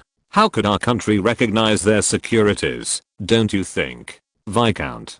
Parker looked at Chang Sheng's eyes, listened to what Chang Sheng said, laughed to hide the embarrassment in his heart and said, haha, how could this lord know? If you don't recognize it, then don't recognize it. Parland then asked, forget about securities, then why don't you accept copper coins? Chang Sheng patiently explained to Parland, because the value of copper coins is too low, you can't buy anything in this city. In order to solve a lot of troubles, our country does not recognize copper coins. Then this lord wants to buy a fruit. It is impossible to use gold coins. How can I buy it? Then Parker also raised a new question.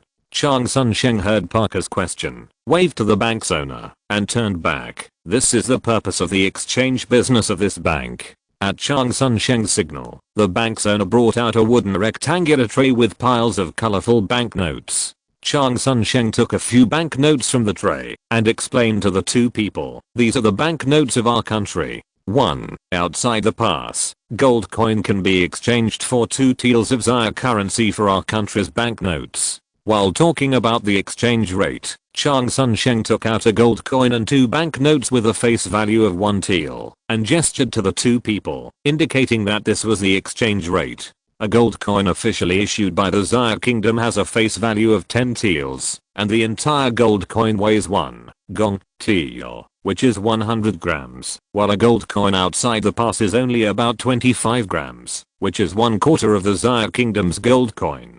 Logically speaking, the gold coins outside the pass are only calculated by weight, and the exchange rate for Zaya country banknotes should be 2 taels and 5 cents. But the gold content of the gold coins outside the pass is very high, so in order to gather wealth and avoid trouble, it is uniformly set to 1 gold coin outside the pass, to exchange for 2 taels of Zaya currency. Who let Zaya country hold the right to speak on the exchange rate, and the merchants outside the pass don't know the ins and outs of it. After seeing that the two knew the exchange rate, Chang Sheng continued, as long as you use paper money to buy goods, there will be no problem. This is the digital comparison table on the currency. As he said, knowing that the two did not know Chinese characters and numbers, Chang Sheng pointed to the translation comparison table posted on the wall of the bank.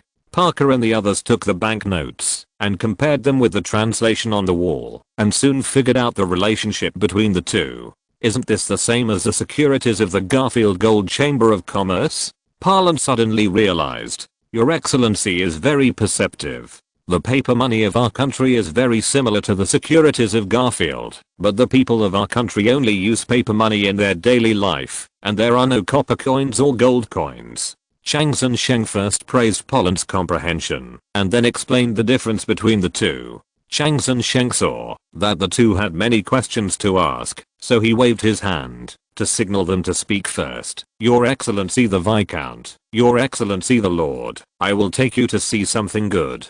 Chang Sheng knew that the two must have many questions to ask, but the purpose of bringing them to the bank was not for them to take a finance class, but for another purpose. Under the guidance of the bank's shopkeeper, Chang Sheng Parker and Polland went into the bank, walked around several rooms, and went to the basement. Under the illumination of many candles, they came to a steel door. With the shopkeeper and another manager who was responsible for managing the vault, each took out a key and opened the door of the vault. In an instant, the gold coins in the vault door glowed charmingly under the candlelight, causing Parker and Polland to widen their eyes at the first moment, looking at the scenery behind the door with shocked and obsessed eyes.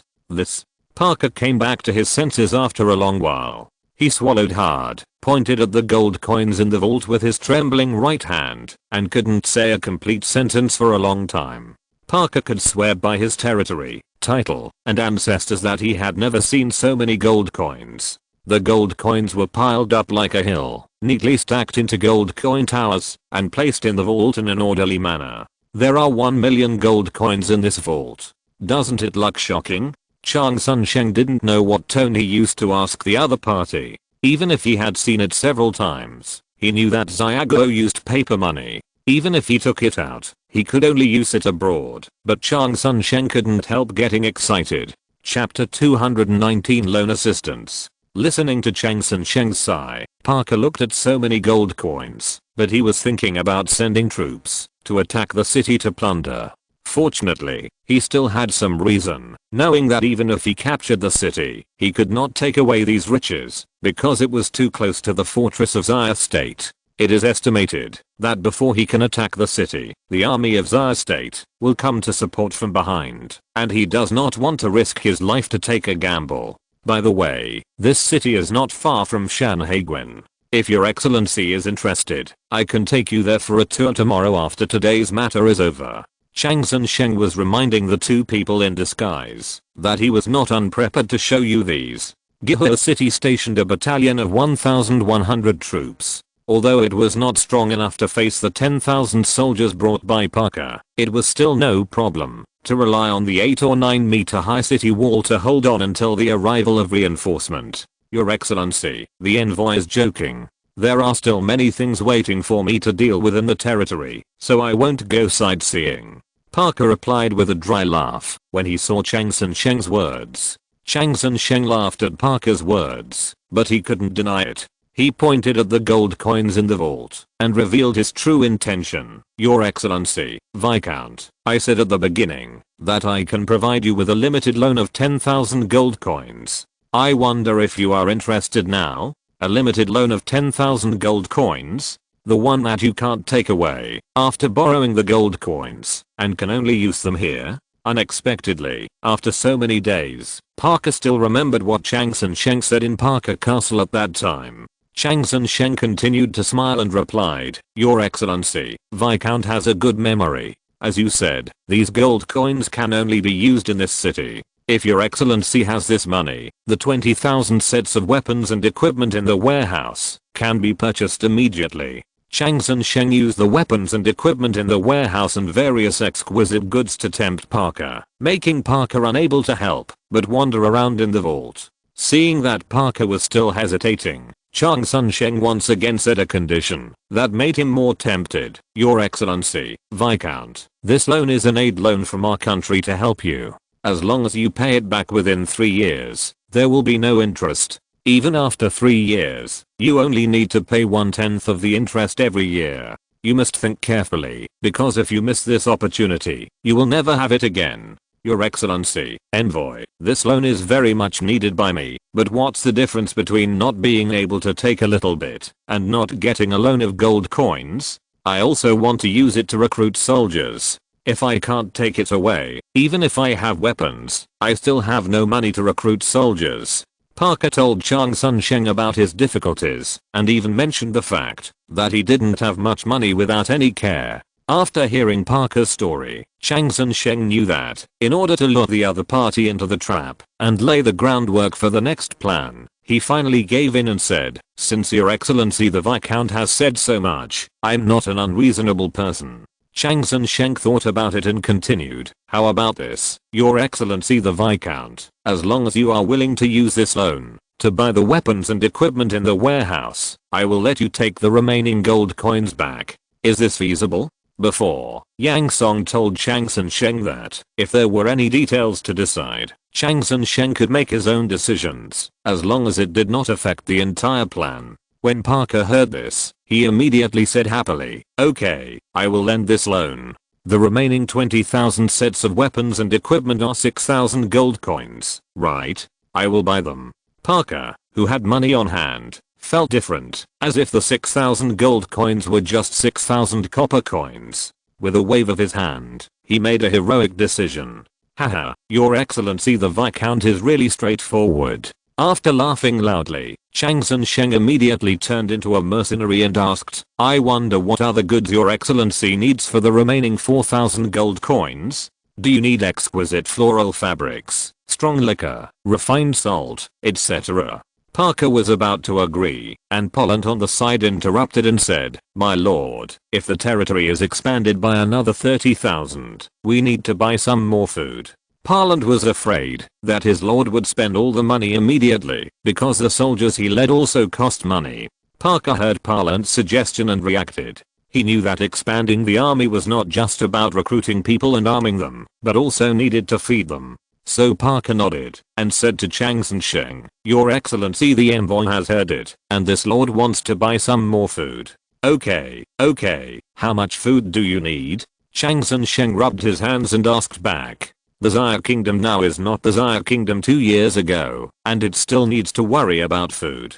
Of the 100,000 native captives, 30,000 were digging guano on Filang Island. 30,000 were distributed in various mines in the country, 10,000 were distributed on various small islands in the sea, and the remaining 30,000 were all on Fugi Island. In order to solve the problem of food for the 100,000 natives, the 30,000 natives who originally mined gold were asked to open up wasteland and plant black beans from this world on Fugi Island. As for gold, after the Xia Kingdom hoarded 5,000 tons, it stopped digging. These 30,000 natives supplied half of the food for the 100,000 natives. As for the remaining gap, they could only plan a part of the land for the Xia Kingdom's people to plant, and then the government would purchase it uniformly, which could be regarded as providing an economic crop for the people of the country. Now, a year later, the Xia Kingdom has stored a large amount of black beans. In addition to supplying 100,000 natives, Yang Song decided to sell some to the outside world, with a quantity of 5 million catties.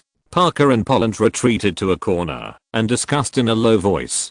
Parker asked, "Knight Captain, how much food should be sold?" Parker was a lord, but Pollant was more clear about military affairs. Pollant thought for a moment, counted on his fingers, and replied, "My lord, with 30,000 troops and 1 catty of food per person per day, we need 30,000 catties per day and 11.4 million catties of food per year. So much. I can't afford it."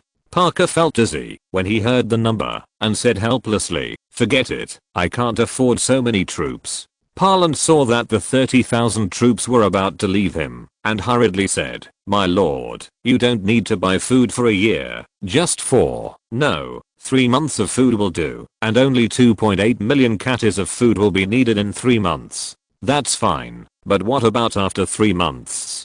Parker heard that he only needed nearly 3 million catties of food, but he then had a new question. Pollant did not answer Parker's question immediately, but turned around and looked around. Seeing Chang Sun Sheng and others in the distance, he nodded and smiled slightly, then turned his head back, looked at Parker seriously, and answered the question just now. "My lord, in 3 months, Nanshan territory will have 60,000 troops." Having said that, Pollant paused, looked at Parker who seemed to be thinking and continued, "Since this Xia territory can launch a war of annexation, and has not been punished, then our territory can do the same."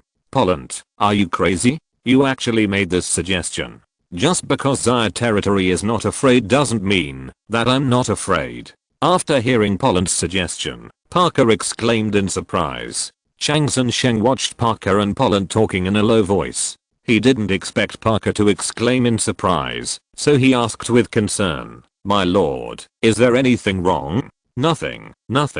Parker waved his hands twice to show that he was fine, and then asked Pollant in a low voice, "Pollant, why do you think so?" "My lord, this is not the place to talk. Let's go back and talk about it."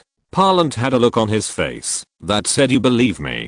Parker hesitated for a moment, but finally chose to trust his knight commander and gritted his teeth and said, "Okay, when we go back, I'll see what you say." "Thank you, Lord." Parlant was very touched to see that his lord trusted him so much. After the two finished their discussion, they turned around and walked back to Chang's Sheng. Parker pretended to be calm and said, "Your Excellency the envoy, I want 3 million kilograms of grain." Chapter 220 Shopping time. Okay, 3 million jin of black beans, 1 wen per jin. 3 million jin is 3 million wen. 1 liang is equal to 1000 wen. That is 3000 liang. 1 gold coin is equal to 2 liang. That is 1500 gold coins. Chang Sheng quickly quoted the price in front of the two people and made a series of calculations. Finally, he smiled and said to Parker, "Sheng Hui, 1500 gold coins. Now the Viscount has 2500 gold coins left." Parker heard the offer of 1500 gold coins and glanced at Parlant, who was also calculating. Now the territories outside the Great Wall have experienced harassment from refugees and then plague, causing the price of grain to increase several times. Black beans that used to cost 2 copper coins per jin now cost 5 or 6 copper coins. So Parlant calculated for a long time and nodded to Parker, indicating that there was no problem with this number. As for the price of weapons and equipment, Parker had already calculated it himself. According to Chang Sheng's offer, a set would cost 3000 copper coins. Although this price is not very cheap, it is several levels lower than the market price. Therefore, Parker did not mention the price, fearing that the other party did not know the market price of these weapons and equipment. Parker thought about it, and seeing that there was nothing he wanted to buy, he instructed Chang Sheng, "That's it. Please help me find a bag to pack the remaining gold coins. Don't worry, Viscount, I will deliver the remaining gold coins to the inn later." 2500 gold coins are not light, weighing more than 600 kilograms. Chang Sheng nodded and agreed, took a document recorded by the banker, handed it to Parker and said, "This is a limited loan contract. Please sign your name and press your fingerprint. You will also need to sign 2 purchase agreements later." "Okay, I will take a look." Parker was very happy now, and he didn't mind the trouble. As a result, he read the 2 copies of the loan contract carefully. Both contracts were written in Chinese characters and the common characters of this world. Parker read them carefully from beginning to end. After finding no problems, he signed and pressed his fingerprint according to Chang Sheng's instructions. Seeing Parker being so cautious, Chang Sheng didn't care. After all, this piece of paper is often just a statement, a piece of evidence. If necessary, they can go back on their word. After finishing the business, Chang Sheng smiled at Parker and Parlant and said, "You two, now the business is done. I have prepared a banquet in the restaurant tonight. I hope you two will come." "Okay, no problem."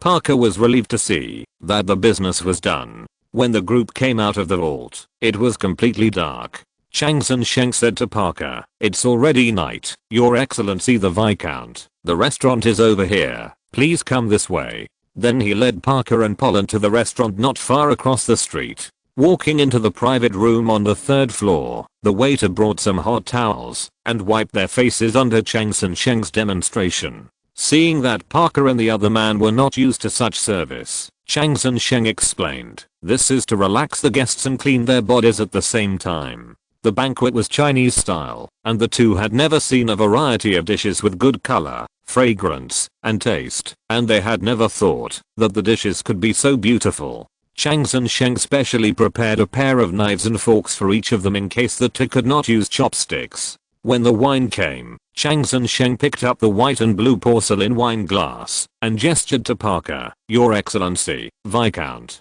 come, I will toast you a glass. Your Excellency, Viscount, you have come from afar and worked hard." As he said that, he drank the wine in the glass in one gulp. Parker replied with a good, and also learned from Chang Sheng to drink the wine in the glass in one gulp. Hiss-ha. After swallowing it in one gulp, Parker's face flushed instantly. When had he ever drunk such a strong wine? He felt like there was a hot knife cutting down his throat. If Chang Sheng's wine was not poured from the same wine pot, he would have thought it was a glass of poison. After a while, the effect of the alcohol subsided, and Parker couldn't help but recall the feeling just now. After a while, Parker praised, "Good wine." Then, they toasted each other, and the wine and food were so lively. Under Chang's and Sheng's eloquence, Parker didn't know how much he had agreed. Anyway, according to Chang's and Sheng's words, he had to drink. The two of them were unconscious at the end of the meal. Even when they woke up from the inn the next morning, they didn't know how they got to this place. "My lord, there are people outside with a car, carrying many bags of gold coins, saying that they are for you, my lord." Parker heard the guards report not long after getting up.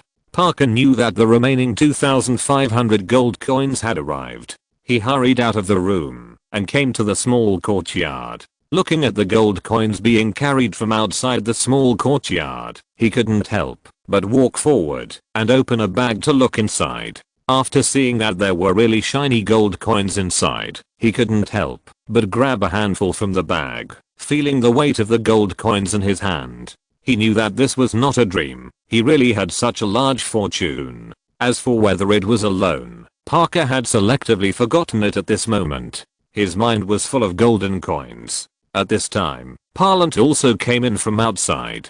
Parker said to Parlant excitedly, "Let's go, Parlant. Take this bag of gold coins and accompany this lord to buy some good things outside to bring back." "Yes, lord," Parlant replied, and followed Parker's instructions, asking a guard to carry a bag of gold coins and follow Parker, and went to the street to spend money freely. The bags of gold coins sent by the bank were specially made, each containing 100 gold coins and weighing 2.5 kilograms. There were 25 such bags, so people could tell how many gold coins there were in total at a glance. When Parker came to the street, he would go into every store that had its door open and buy everything he saw that was new and had never seen before. Exquisite dyed floral fabrics. How much is one horse? 1 gold coin per horse. 10 horses with different patterns and colors. Snow white refined salt. This is a good thing.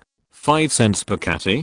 10 gold coins. Tavern. The fine wine we drank last night is sold here. There is a jar of 10 catties and 1 ounce, and another jar of 1 catty and 10 ounces. Aren't these ordinary wine and fine wine? 10 gold coins. What? 1 bag of gold coins is gone. Then go back and get more. At the end of the day, Parker was just shopping, buying all the way from the beginning to the end of the entire street in Gihua City. It was so refreshing. After buying everything, Parker still had some desire to buy more. He smacked his lips and asked Parlant beside him, "How many gold coins have you spent?" "My lord, I have spent nearly 500 gold coins." Parlant looked at the servants following behind him, who were carrying a lot of packages. These were the goods he had just bought after transporting the large items back to the inn. So many? But forget it. They are all things that can be used anyway. From Parker's tone, if there was only one street in Gihua City, he would probably have walked around the entire city.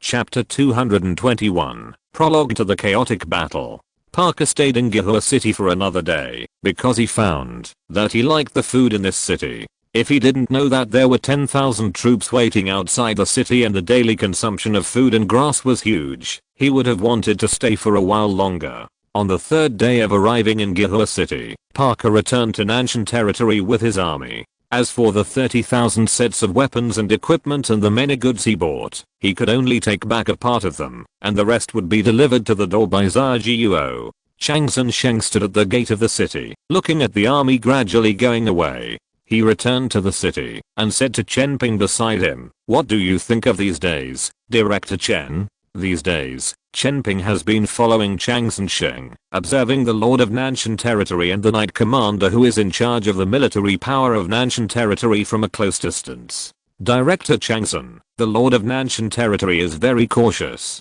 He seems to be exaggerated in his actions, but he actually knows what he is doing. Chen Ping thought about what the two had done in the past few days and continued. That Knight Commander is loyal to their lord and has his own experience in leading troops. Although he has a certain vision, it is limited. He is qualified to be a general. Changsun Sheng laughed and said, "Director Chen's vision is really sharp. Do you think that lord has the courage to start a war?" Director Changsun is joking. Chen Ping smiled and shook his head and said, isn't it obvious? If there is no need to start a war, why do they buy so many weapons and equipment? Haha, Director Chen is really sharp. Chang Sheng laughed and agreed. Now everything shows that everything is going according to plan. He can be said to be relieved. On the other side, on the way to march, Parker sat in the carriage, came to the window, and called Parlant. My lord. Parlant rode a wildebeest to catch up with the carriage and came to the window of the carriage. Parker waved to Parlant and asked, Knight Commander, how is the transportation? My lord, everything is fine. Parlant answered truthfully. That's good. Parker nodded and said complacently, with these things, my territory will be the most powerful among all the surrounding lords. Yes, congratulations, lord. With these things, Nanshan territory will be the most powerful among the surrounding territories. Of course, except for the territories outside Xiago. This is what Parlant said to himself in his heart, but he didn't disturb the lord's interest. How come there are so many good things in Xiago territory? Especially the food in that restaurant. Not only are they beautiful, but the taste.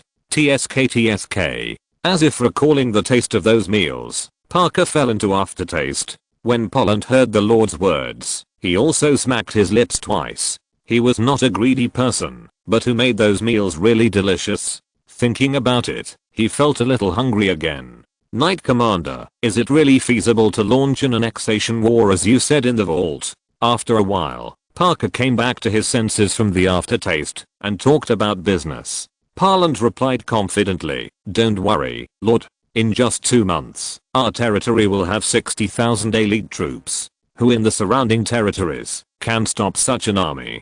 Parker nodded with satisfaction at the answer of his Knight Commander and then asked, will launching a war really not make other territories unite to attack this lord? The influence of the Continental Convention is not just talk. It has been deeply rooted in the hearts of the people for thousands of years. Although the credibility of the Continental Convention has greatly declined due to the actions of the Xia Kingdom recently, Parker is still a little afraid. Lord. Parlant persuaded earnestly, the Xia Kingdom is fine. How can we be in trouble? Since the Xia Kingdom can annex the surrounding territories, why can't our territory be? From Parlant's words, we can know how great the influence of the Continental Convention is in the hearts of the powerful. It is almost the same as a decoration. What you said is not unreasonable, but Parker was still hesitating. His cautious nature prevented him from making a decision immediately. My lord, even if our territory doesn't do this, there are other territories that will do this. Even in the land south of the Barren River, not to mention the Marquis Aylmer who is always very strong in the west. Let's talk about Earl Baxter and Earl Spinwall. These two are not far from our territory. As Parlant spoke, he thought about it according to his own way of persuading the lord, and felt that his speculation was very correct. So his face changed drastically and said, my lord, fortunately we have obtained 30,000 sets of weapons and equipment this time. If we are a step slower, I estimate that Earl Spinwall in the east will attack us. What? Earl Spinwall in the east is going to attack us? Why would he do this? Parker was shocked at first, and then asked Parlant in an incredible tone. My lord, since Xiago annexed the Hatenteosi Basin and used its powerful strength to intimidate the surrounding areas, I have learned that, as long as they are strong enough, the Continental Convention will be useless. Parlant first explained what they were thinking now, and then explained, it is conceivable that those powerful territories will not miss this opportunity. Parker nodded in agreement when he heard Parlant's point of view that, if they were strong enough, they could ignore the Continental Convention. If it were before, Parker would not dare to think so. But because Xiago started it, coupled with Parlant's point of view, Parker's thoughts have changed a lot unconsciously, and he also has a wave of ambition. But why was it Earl Spinwall in the east who started the war first, instead of Earl Baxter in the north? This was another question he had after hearing Parlant's narration. Parlant straightened his chest and answered confidently, my lord, the Baxter territory in the north has exchanges with other territories in the central part of the continent because of the Cross River Bridge. They dare not start a war casually. Parker nodded. He knew this because the Wide Barren River turned the entire river into a natural barrier, isolating their land from the northern territories. The Baxter territory is an Earl-level territory on the river in the north. More importantly, this territory has a cross-river bridge connecting the north and south lands. This bridge is the only bridge on the middle and lower reaches of the river. Due to the terrain, the barren river is less than 1 kilometer wide at the location of the bridge, so the lord of the Baxter territory a long time ago made up his mind to build this bridge. Although the cost of building the bridge is huge, the construction of this bridge is not without reward. Because this bridge allows merchants to travel directly between the two sides without the need for ship turnover, it makes the Baxter territory rich at a very fast speed. As a result, the original title was even upgraded from Viscount to Earl. If it weren't for the fact that the area and population of the territory were not up to standard, Baxter territory might have been the second Marquis in the south, or even higher. Because of the prosperity of Baxter territory, other territories along the river also wanted to build a bridge, but there was no place shorter than 1 kilometer, so these territories were not so lucky. The huge construction projects all ended in failure, so the later lords never dared to do such a time-consuming and fruitless thing again. This is also the reason why there is only this bridge in the middle and lower reaches of the barren river. But blessings and disasters go hand in hand. Baxter territory is rich, but it does not have the strength to match it. Various forces such as the Garfield Chamber of Commerce and the territorial dignitaries have occupied one side of Baxter City, forming a very complicated situation, which is not decided by a lord at all. It is precisely because Baxter territory has a very complicated situation that Pollen said that Baxter territory will not easily start a war. But the Aspinwall territory in the east is completely different. Parland thought for a moment, sorted out his words, and continued. The recent Earl of Aspinwall is very ambitious. In the past, he often launched plundering wars when he had nothing to do, making the surrounding territories miserable. But if it weren't for the plague some time ago, which made it unable to escape, I estimate that he would have already launched a war to annex the surrounding territories. Now, Parker guessed what Polland didn't say, and now it's dangerous. How can we do this? Nanshan territory is only a few territories away from Baxter territory. Parker was sitting in the carriage and heard Parland's analysis, but he was really restless, and the little complacency he had just gained had been completely lost. Chapter 222 Business begins. Originally, Parker was still complacent about the strength of his territory, but when he heard that a powerful earl was about to launch a war of annexation, he was still arrogant. Parland looked at Parker with a reassuring look and said, "So I suggest that the Lord take the initiative and first annex the surrounding territories to make Nanshan territory stronger." This was a solution that Polland thought about for a long time before coming up with it. In fact, when he was in the vault at the beginning, Parland told Parker that he was going to launch a foreign war just to save the 20,000 sets of weapons and equipment. But when Parker wanted to ask the reason, he didn't know what to say at all, so he had to use the word delay. But now he just wanted to make up a lie, racking his brains to think, and he really analyzed something. Even he himself didn't know that he had such a smart side, and he was secretly proud of it. Well, after returning to the castle, this lord will gather other noble officials to discuss it again. Even if Pollard said this, Parker's cautious nature still decided to go back and discuss it. "Yes, I obey your command." Parland also knew the character of his lord. Parker's statement showed that he was very tempted, but he did not make a decision immediately because of caution. 5 days later, Parker led the transport convoy back to the castle. Regardless of the fatigue of the journey, he summoned his main subordinates to discuss the matter. After letting Polland repeat his analysis, Parker faced his subordinates and asked, "What do you think of the Knight Commander's suggestion?" The civil official Lord Burt replied first, "My lord, I have not received any news that Baxter's territory has sent troops to attack the surrounding territories. What the Knight Commander said is not a presumptuous speculation, right?" Burt's question can be regarded as pointing to the loophole in Polland's speculation. If Baxter's territory did not send troops to attack other surrounding territories, then Polland's rhetoric would not stand. When Polland heard what Burt said and saw the Lord's suspicious eyes, he hurriedly said, "Now there is no attack, but by the time the Baxter territory sends troops, it will be too late." Then he turned to Parker and saluted and said, "Lord, you must believe in your subordinates. What I say is all for your good. Okay, Knight Commander, don't be anxious. I know you are doing this for my good."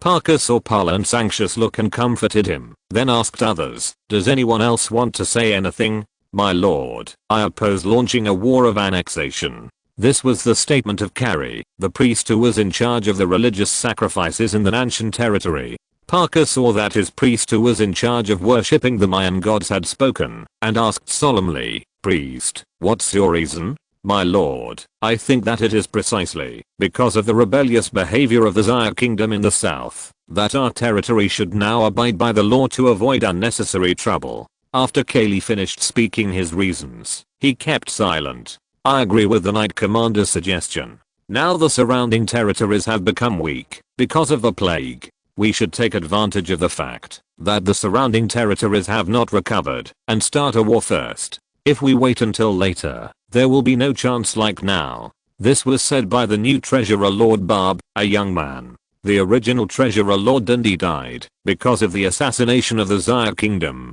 The current treasurer Barb is Anda's eldest son. After Anda's death, he inherited his father's position as the treasurer of Nanshan territory. The current Lord Barb is thinking about revenge for his father, but because of his limited ability, he can only rely on the power of the territory to realize this long-cherished wish. You have to know that the Zaya state in the south is very powerful. Only when the Nanshan territory becomes stronger than the Zaya state territory can he have a chance to avenge his father. Lord Babu is right. Parlant nodded to Babu and continued, "My lord, even if the Baxter territory in the east did not send troops, our territory should still launch a war of annexation. This opportunity only comes once." "My lord, what Lord Babu and Lord Parlant said are both good, but have you ever thought about it? Even if we capture the surrounding territories, how should we manage them?" Bert did not object or agree, but just raised a more realistic question.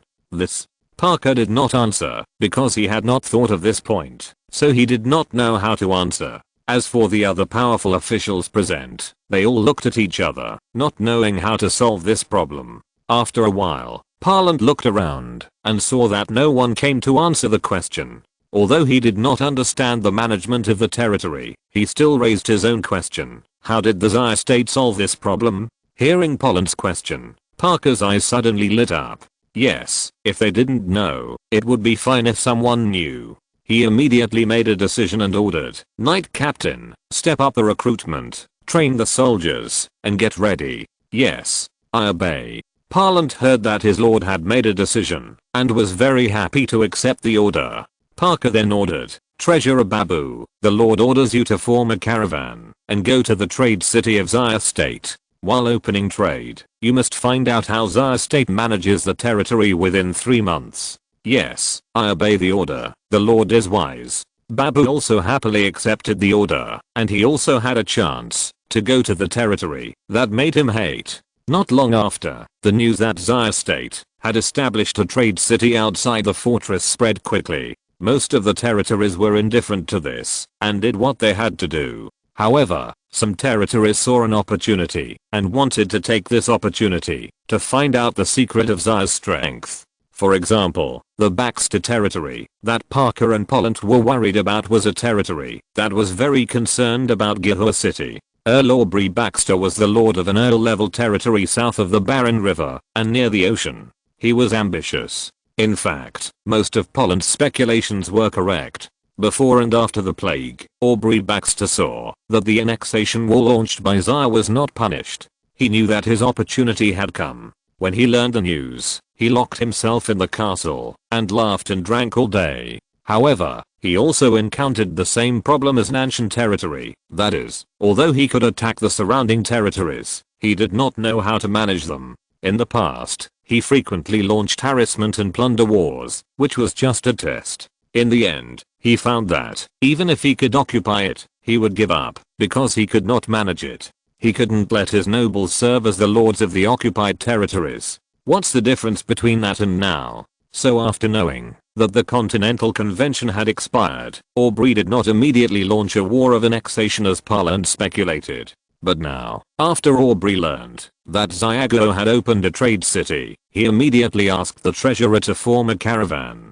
just like Parker's order. While checking what goods are sold in this trade city, he also had to find out the secret that Xiago can manage multiple territories. As for asking directly, neither Parker nor Aubrey had considered this method. If they knew such a powerful secret, they would not tell others. Even if someone would say it, they still dared not believe it. Therefore, when Yang Song found that Gihua city outside Shanhaiguan began to prosper, he knew that the plan had been completed. It's just that I don't know when the gunpowder barrel outside the pass will explode. But don't worry, as long as the plan goes smoothly, the war outside the pass is a matter of time. Now Yang Song has put his energy into the country, which is also related to the fact that he learned from the system notification that Gihua city is prosperous. Ding. Congratulations to the host. Mission accomplished. Chapter 223 Obtaining Intelligence. A new day, the gate of Gihua city opened at 6 in the morning as usual. The caravans that had been waiting outside the gate for a long time formed a long queue, waiting to enter the city. Tom, thank you for bringing me to this trade city led by Zhiguo. I will go into the city first. Jerry said goodbye to the boss of the small caravan that was queuing to enter the city. Tom laughed and waved his hand indifferently, saying, Jerry, you're welcome. Anyway, I, an old man, also want to come to this Gihua city. It's nothing to give you a ride on the way. It's not that Tom didn't have anything, but Jerry gave money. Otherwise who would care about him? He didn't have the kindness to help a stranger he didn't know. Okay, then I'll go into the city from there. When we meet, after entering the city, I'll treat you to a drink. Jerry greeted Tom through the side door on the other side of the city wall, and then entered the planned city through the side door specially for pedestrians to enter the city. Jerry is a spy from Baxter territory. He rushed to Nanshan City and spent nearly a month to get there. Then he boarded a small caravan to Gihua City in Nanshan City. He was responsible for collecting intelligence about this suddenly emerging trade city. As for the caravan from Baxter territory, because it was too big to move, they were divided into two waves before Nanshan City. One wave was doing business as usual, and the other wave, like Jerry, was responsible for gathering intelligence. What Jerry didn't know was that although Tom was the boss of a caravan, his other identity was a spy from Nanshan territory. The intelligence personnel of the two forces met, but didn't know each other, because of a common goal. The world is so wonderful, or it is so inevitable. From the day when Gihua City opened for trade, this city was destined to be not so simple. It will be full of people who are curious about Xiago, for wealth, prosperity, or other reasons. Before entering the city, Jerry was full of curiosity about the walls of this commercial city, Gihua City. The completely different style was fundamentally different from the walls of other territories. After entering the city, the buildings and streets he saw were even more dazzling. The tiles on the roofs, the eaves and arches, the square doors and windows, the exquisite carvings and decorations. Even the streets, which have always been synonymous with dirt and mess, have become wide and clean in this city, even cleaner than his room in his hometown. This made him have only one feeling about this city at first, that is, neatness. Not only are the streets clean and tidy, but even the buildings on both sides of the streets are neatly lined up, and there is no arc from a distance. Such a city makes Jerry very uncomfortable. For someone like him who lives in the dark world, such a city is simply in conflict with his nature, which makes him think from the bottom of his heart that people like him should not come to this city. Jerry took 2 deep breaths, adjusted his mentality, used his brain, and looked around to see if there was anything worth his attention. But then he was dumbfounded, because there were places that caught his attention everywhere in this place, and there were too many things that could attract his attention. He didn't know where to start.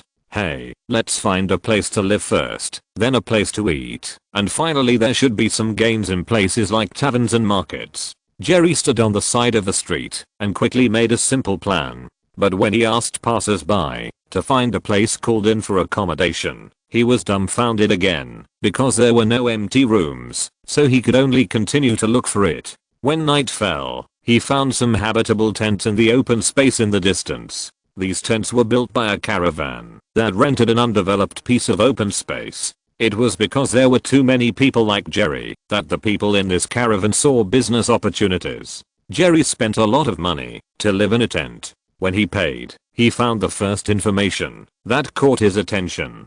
That is, this city cannot use copper coins and securities from outside, but can only use a kind of paper currency of Xia country. Even if it is gold coins, it is best to change them into paper currency so that the shops in this city can do business with you. If the people in the caravan had not seen Jerry's exhausted look, they would not have accepted his handful of copper coins. How can the merchants in this city do business like this? Aren't you afraid that no one will come? When Jerry paid, he asked the merchant who collected the money in a half-rhymed way. But the merchant's question made him speechless. Aren't you here now? Yes, as long as there are business opportunities, interests, and the existence of Xiago, this city is destined to become prosperous. After thinking about this, Jerry took out his only gold coin, thinking about going to the bank that the merchant told him about tomorrow to see what the paper money of Xiago looks like. Unconsciously, Jerry fell asleep quickly, surrounded by many questions.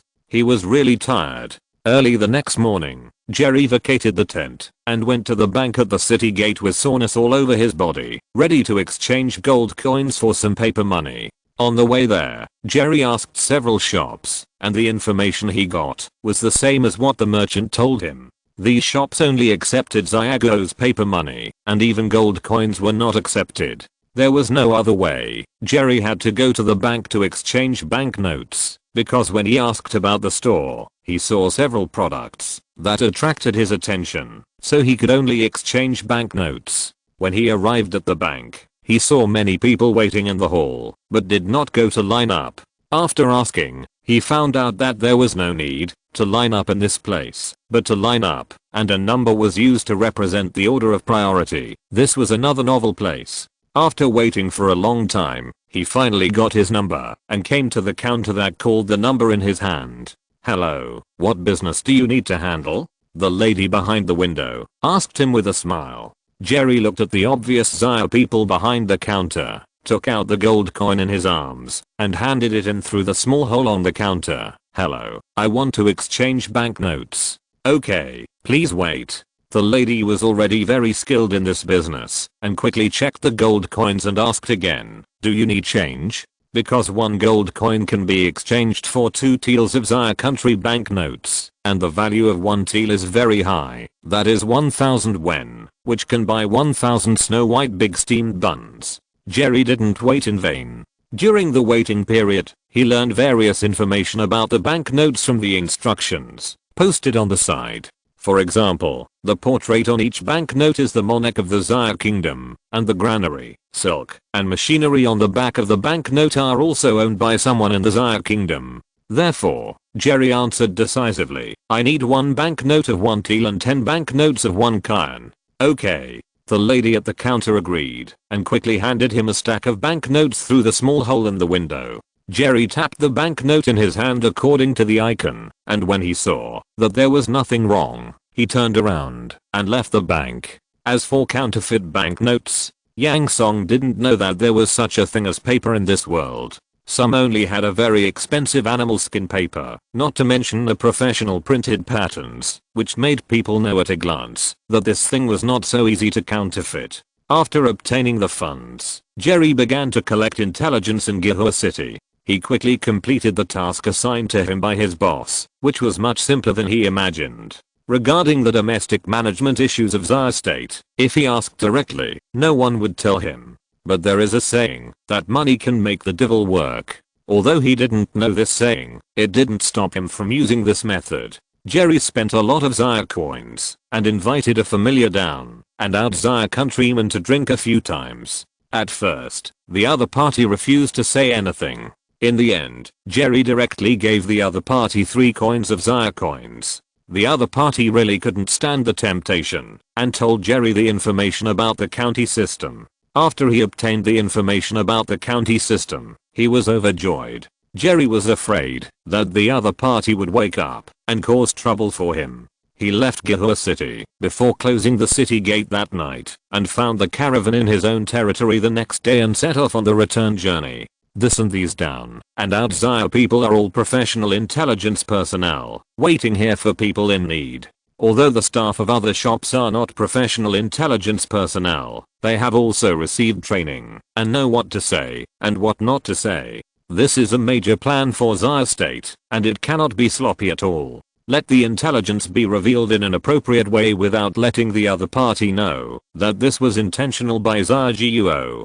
This series of operations is detailed to every detail, and every effort is made to ensure that the forces outside the pass can complete Xia Guo's plan. If you're listening to this novel on a channel other than Fanfic World, it means they downloaded and uploaded it without effort. We cordially invite you to visit our channel, Mundo Fanfic Novelos. There you'll find the original version of this story and you can explore many other novels of various genres. We're waiting for you to immerse yourself in a world of incredible novels. Chapter 224, The Battle of Chuai. My lord, the reason why Xia was able to occupy and manage the Hatengtao Sea Basin is because Xia implemented a system called the county system. Babu went to Gihua City in person. He was very confident in the intelligence he had collected.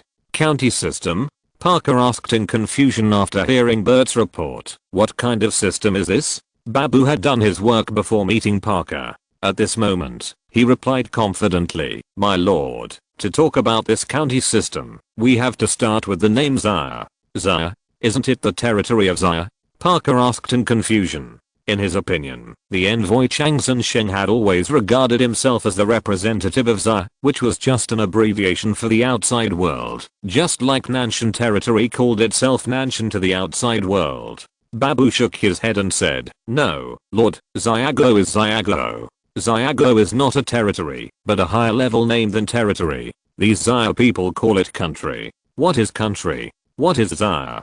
Parker asked when he heard that it was a higher level of power than territory. Babu explained, my lord, country is a very powerful territory with a very large land. In the eyes of these Xia people, the name territory can no longer describe their power, so their monarch established a country. As for Xia, I don't know what it means. I heard from the Xia people in Gihua City that this word seems to have some meaning, but I don't understand what they said. Babu sighed as he said this. This is a language problem, and he has no way to solve it. At least he has no way to solve it in the short term. Well, this lord knows the name of Xiago, so what does the county system have to do with this name? Parker gestured for Babu to get to the point. Yes, Lord. Babu responded, and then said, the county system of Xia State is to bring other territories under one lord.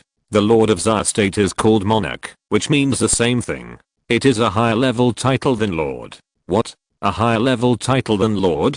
Parker asked in surprise. He usually felt superior to others for his status as a lord. He didn't expect that someone would tell him that the status of lord was nothing great, and there was a higher honorific position above it. Babu was not surprised by the lord's surprise. He just thought about the lord's question for a while and said, Lord, you can regard this title as a title above duke, but this title can only be used by the owner of a force. Above duke.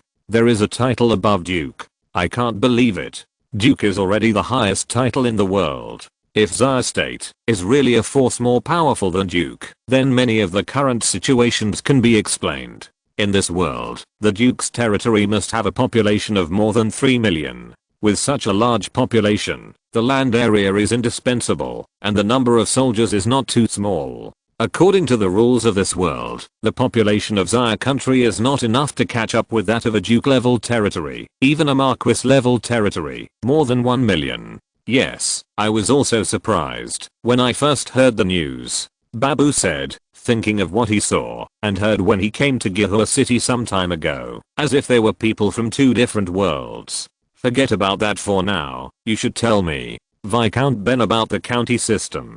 Parker wanted to call himself this lord, but thinking of what Babu said just now, he changed his name.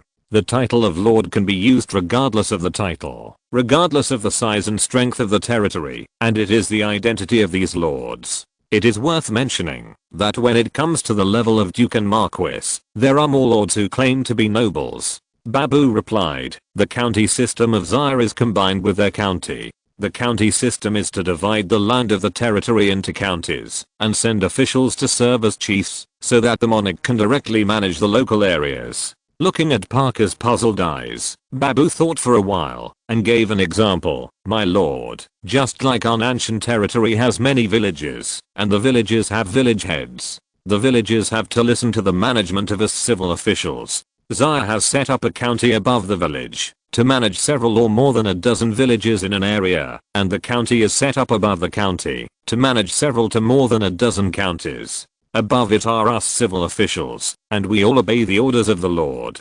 After Babu said this, not only Parker, but even Polland beside him understood it, and even understood it faster than Parker. Because the army under Polland's control is divided into small captains, big captains and the like. Isn't this the same idea? So Polland interrupted and said, isn't this just the hierarchy in the army? What's so difficult about it? Hearing Polland's words, both Parker and Babu rolled their eyes at him. They were speechless about this knight commander who didn't do administrative management. If it was really as simple as Polland said, they wouldn't have a headache about these things. After Babu explained the key points of the county system in detail from beginning to end, Parker also knew the advanced nature of this system. No wonder the Zaya kingdom dared to launch a war of annexation. It was well prepared.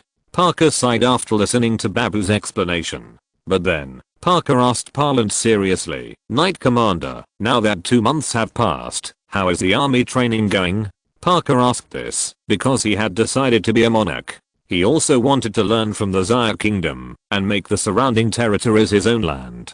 Babu's explanation of the Zaya kingdom's county system relieved him of the last bit of worry. The remaining obstacle was just the officials' acceptance of their fate. But was this a problem? With so many nobles and their descendants under his command, he was not afraid of no one managing them. As for administrative division, it would not be too late to divide it. After conquering the territory, Polland saluted and replied very seriously, my lord, the training of the recruits has been completed, and the remaining food and grass are enough for the soldiers to eat for half a month. We can launch an attack at any time. Okay. This Viscount will not wait for other territories. I have decided to take the initiative and launch a war of annexation. Parker was shocked and ordered, Knight Commander, there are only 4 barren level territories around this territory. This Viscount limits you to capture these 4 castles within 1 month. I obey your command. Polland finally waited for this order. He had been waiting for this day since he saw the 30,000 sets of weapons and equipment in the warehouse of Gihua City. Polland is a knight commander and a warrior. His honor comes from the battlefield. No warrior can withstand the temptation of honor 60,000 troops.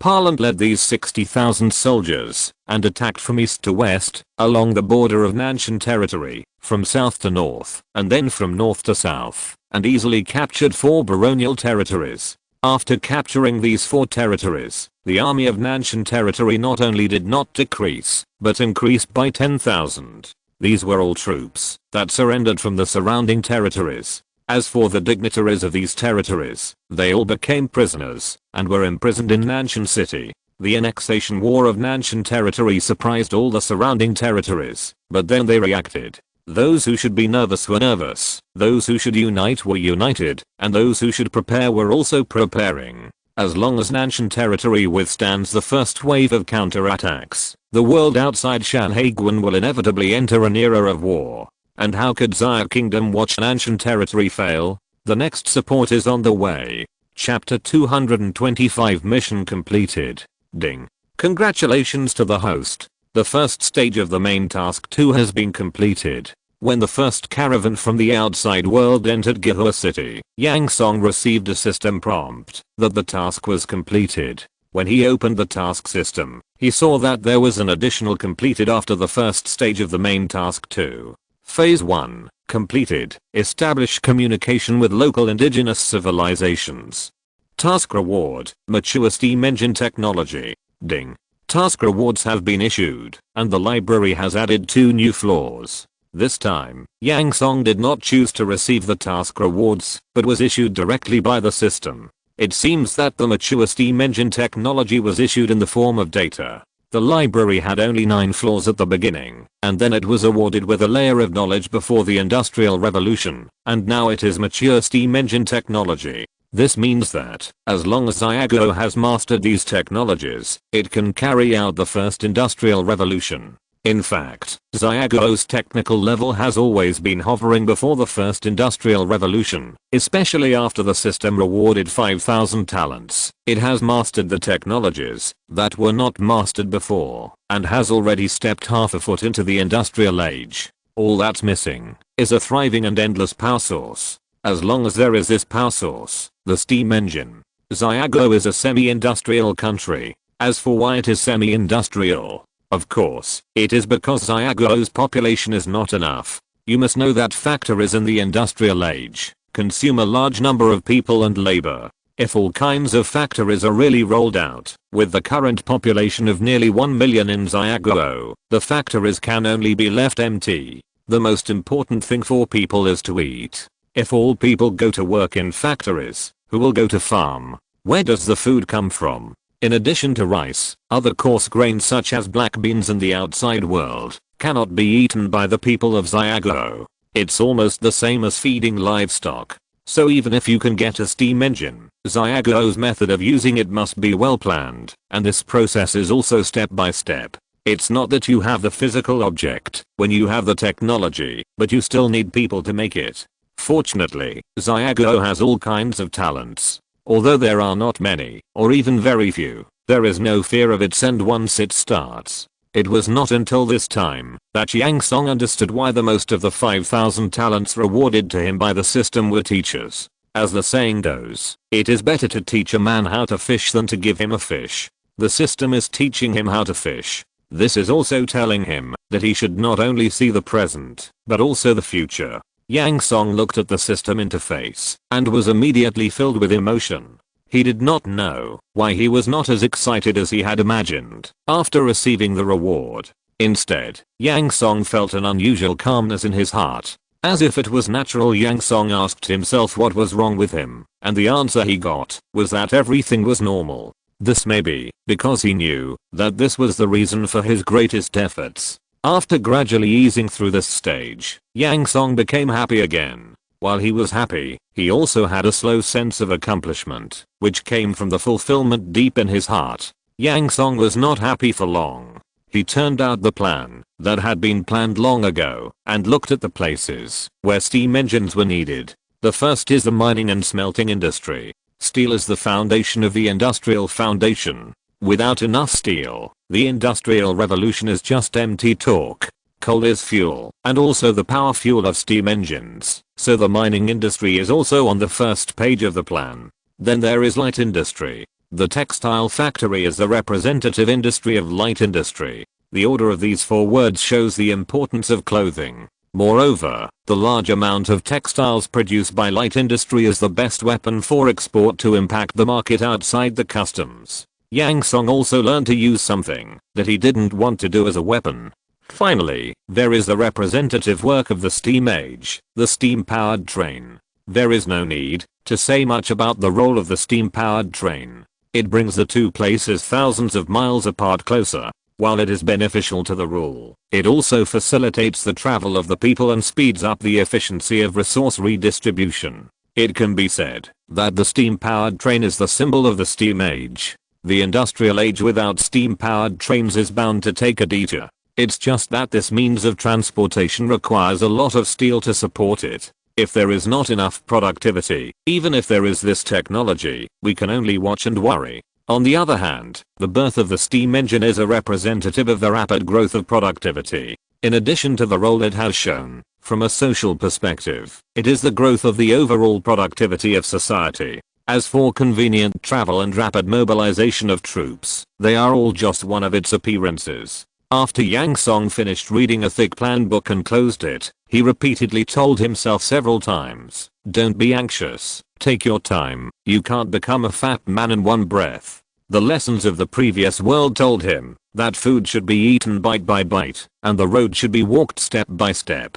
The consequences of rushing have been recorded in his mind by many historical lessons. Yang Song still has time, he is still young, and he can continue to wait. He doesn't want to ruin the current good development momentum of Xiaguo because of his impatience. Even if it is not so exaggerated, it is inevitable to take a detour. As Yang Song walked out, he ordered the Jiaiwei at the door, Come on, notify Shenkuo of the Academy of Sciences to go to the library. Wait. Yang Song suddenly stopped the Jinaiwei who was about to leave. In the Jinaiwei's calm eyes, Yang Song thought for a while and ordered, convene an emergency court meeting. Yes, your majesty. When the Jinaiwei heard that the king was going to convene an emergency court meeting, his face suddenly became serious. The court meeting system of the Xia Kingdom is a small meeting every 10 days and a large meeting every month. In an emergency, the monarch can order an emergency court meeting, or several important ministers can jointly ask the monarch to hold an emergency court meeting. In normal times, all affairs are handled by officials from various departments. If there are things that officials cannot decide, there are several situations. One is non-urgent matters, and proposals are put forward, and decisions are made at the court meetings. The second is timely matters, which are sent directly to Yang Song's study. Yang Song will decide whether to summon some ministers to discuss and make decisions. The last type is matters involving the entire Xia Kingdom that Yang Song cannot decide, and an emergency court meeting will be held. This is the first emergency court meeting held by the Xia Kingdom since the court meeting system was established many years ago. Even in the last war, an emergency court meeting was not immediately convened. My lord. Xia was about to go upstairs with a plate of snacks. Seeing Yang Song in a formal suit, she asked in her gentle voice, "Where are you going, my lord?" "I'm just going to give you some snacks. Xia, I have something to deal with. I guess I'll be back very late today. You don't have to wait for me." He smiled at Xia, picked up a snack from the tray in Xiaolan's hand, stuffed it into his mouth, and quickly went downstairs. Xiaolan looked at the tray in her hand, and then looked at Yang Song's anxious back. She could only put the words she wanted to say back in her heart. Xiaolan didn't know how many times she had seen such a back, but no matter how many times she had seen it, she was still so uncomfortable. Sometimes she thought to herself, maybe this was the arrangement of fate. She met a perfect husband, but also lost a lot. She was just an ordinary woman, not much but not too little. Alas. End of this chapter. Thank you very much for reaching the end. Don't forget to like. Looking for more exclusive content and immediate access? Subscribe to our Patreon. Remember, every like, subscription, or donation encourages us to continue. Thanks to everyone. See you in the next video.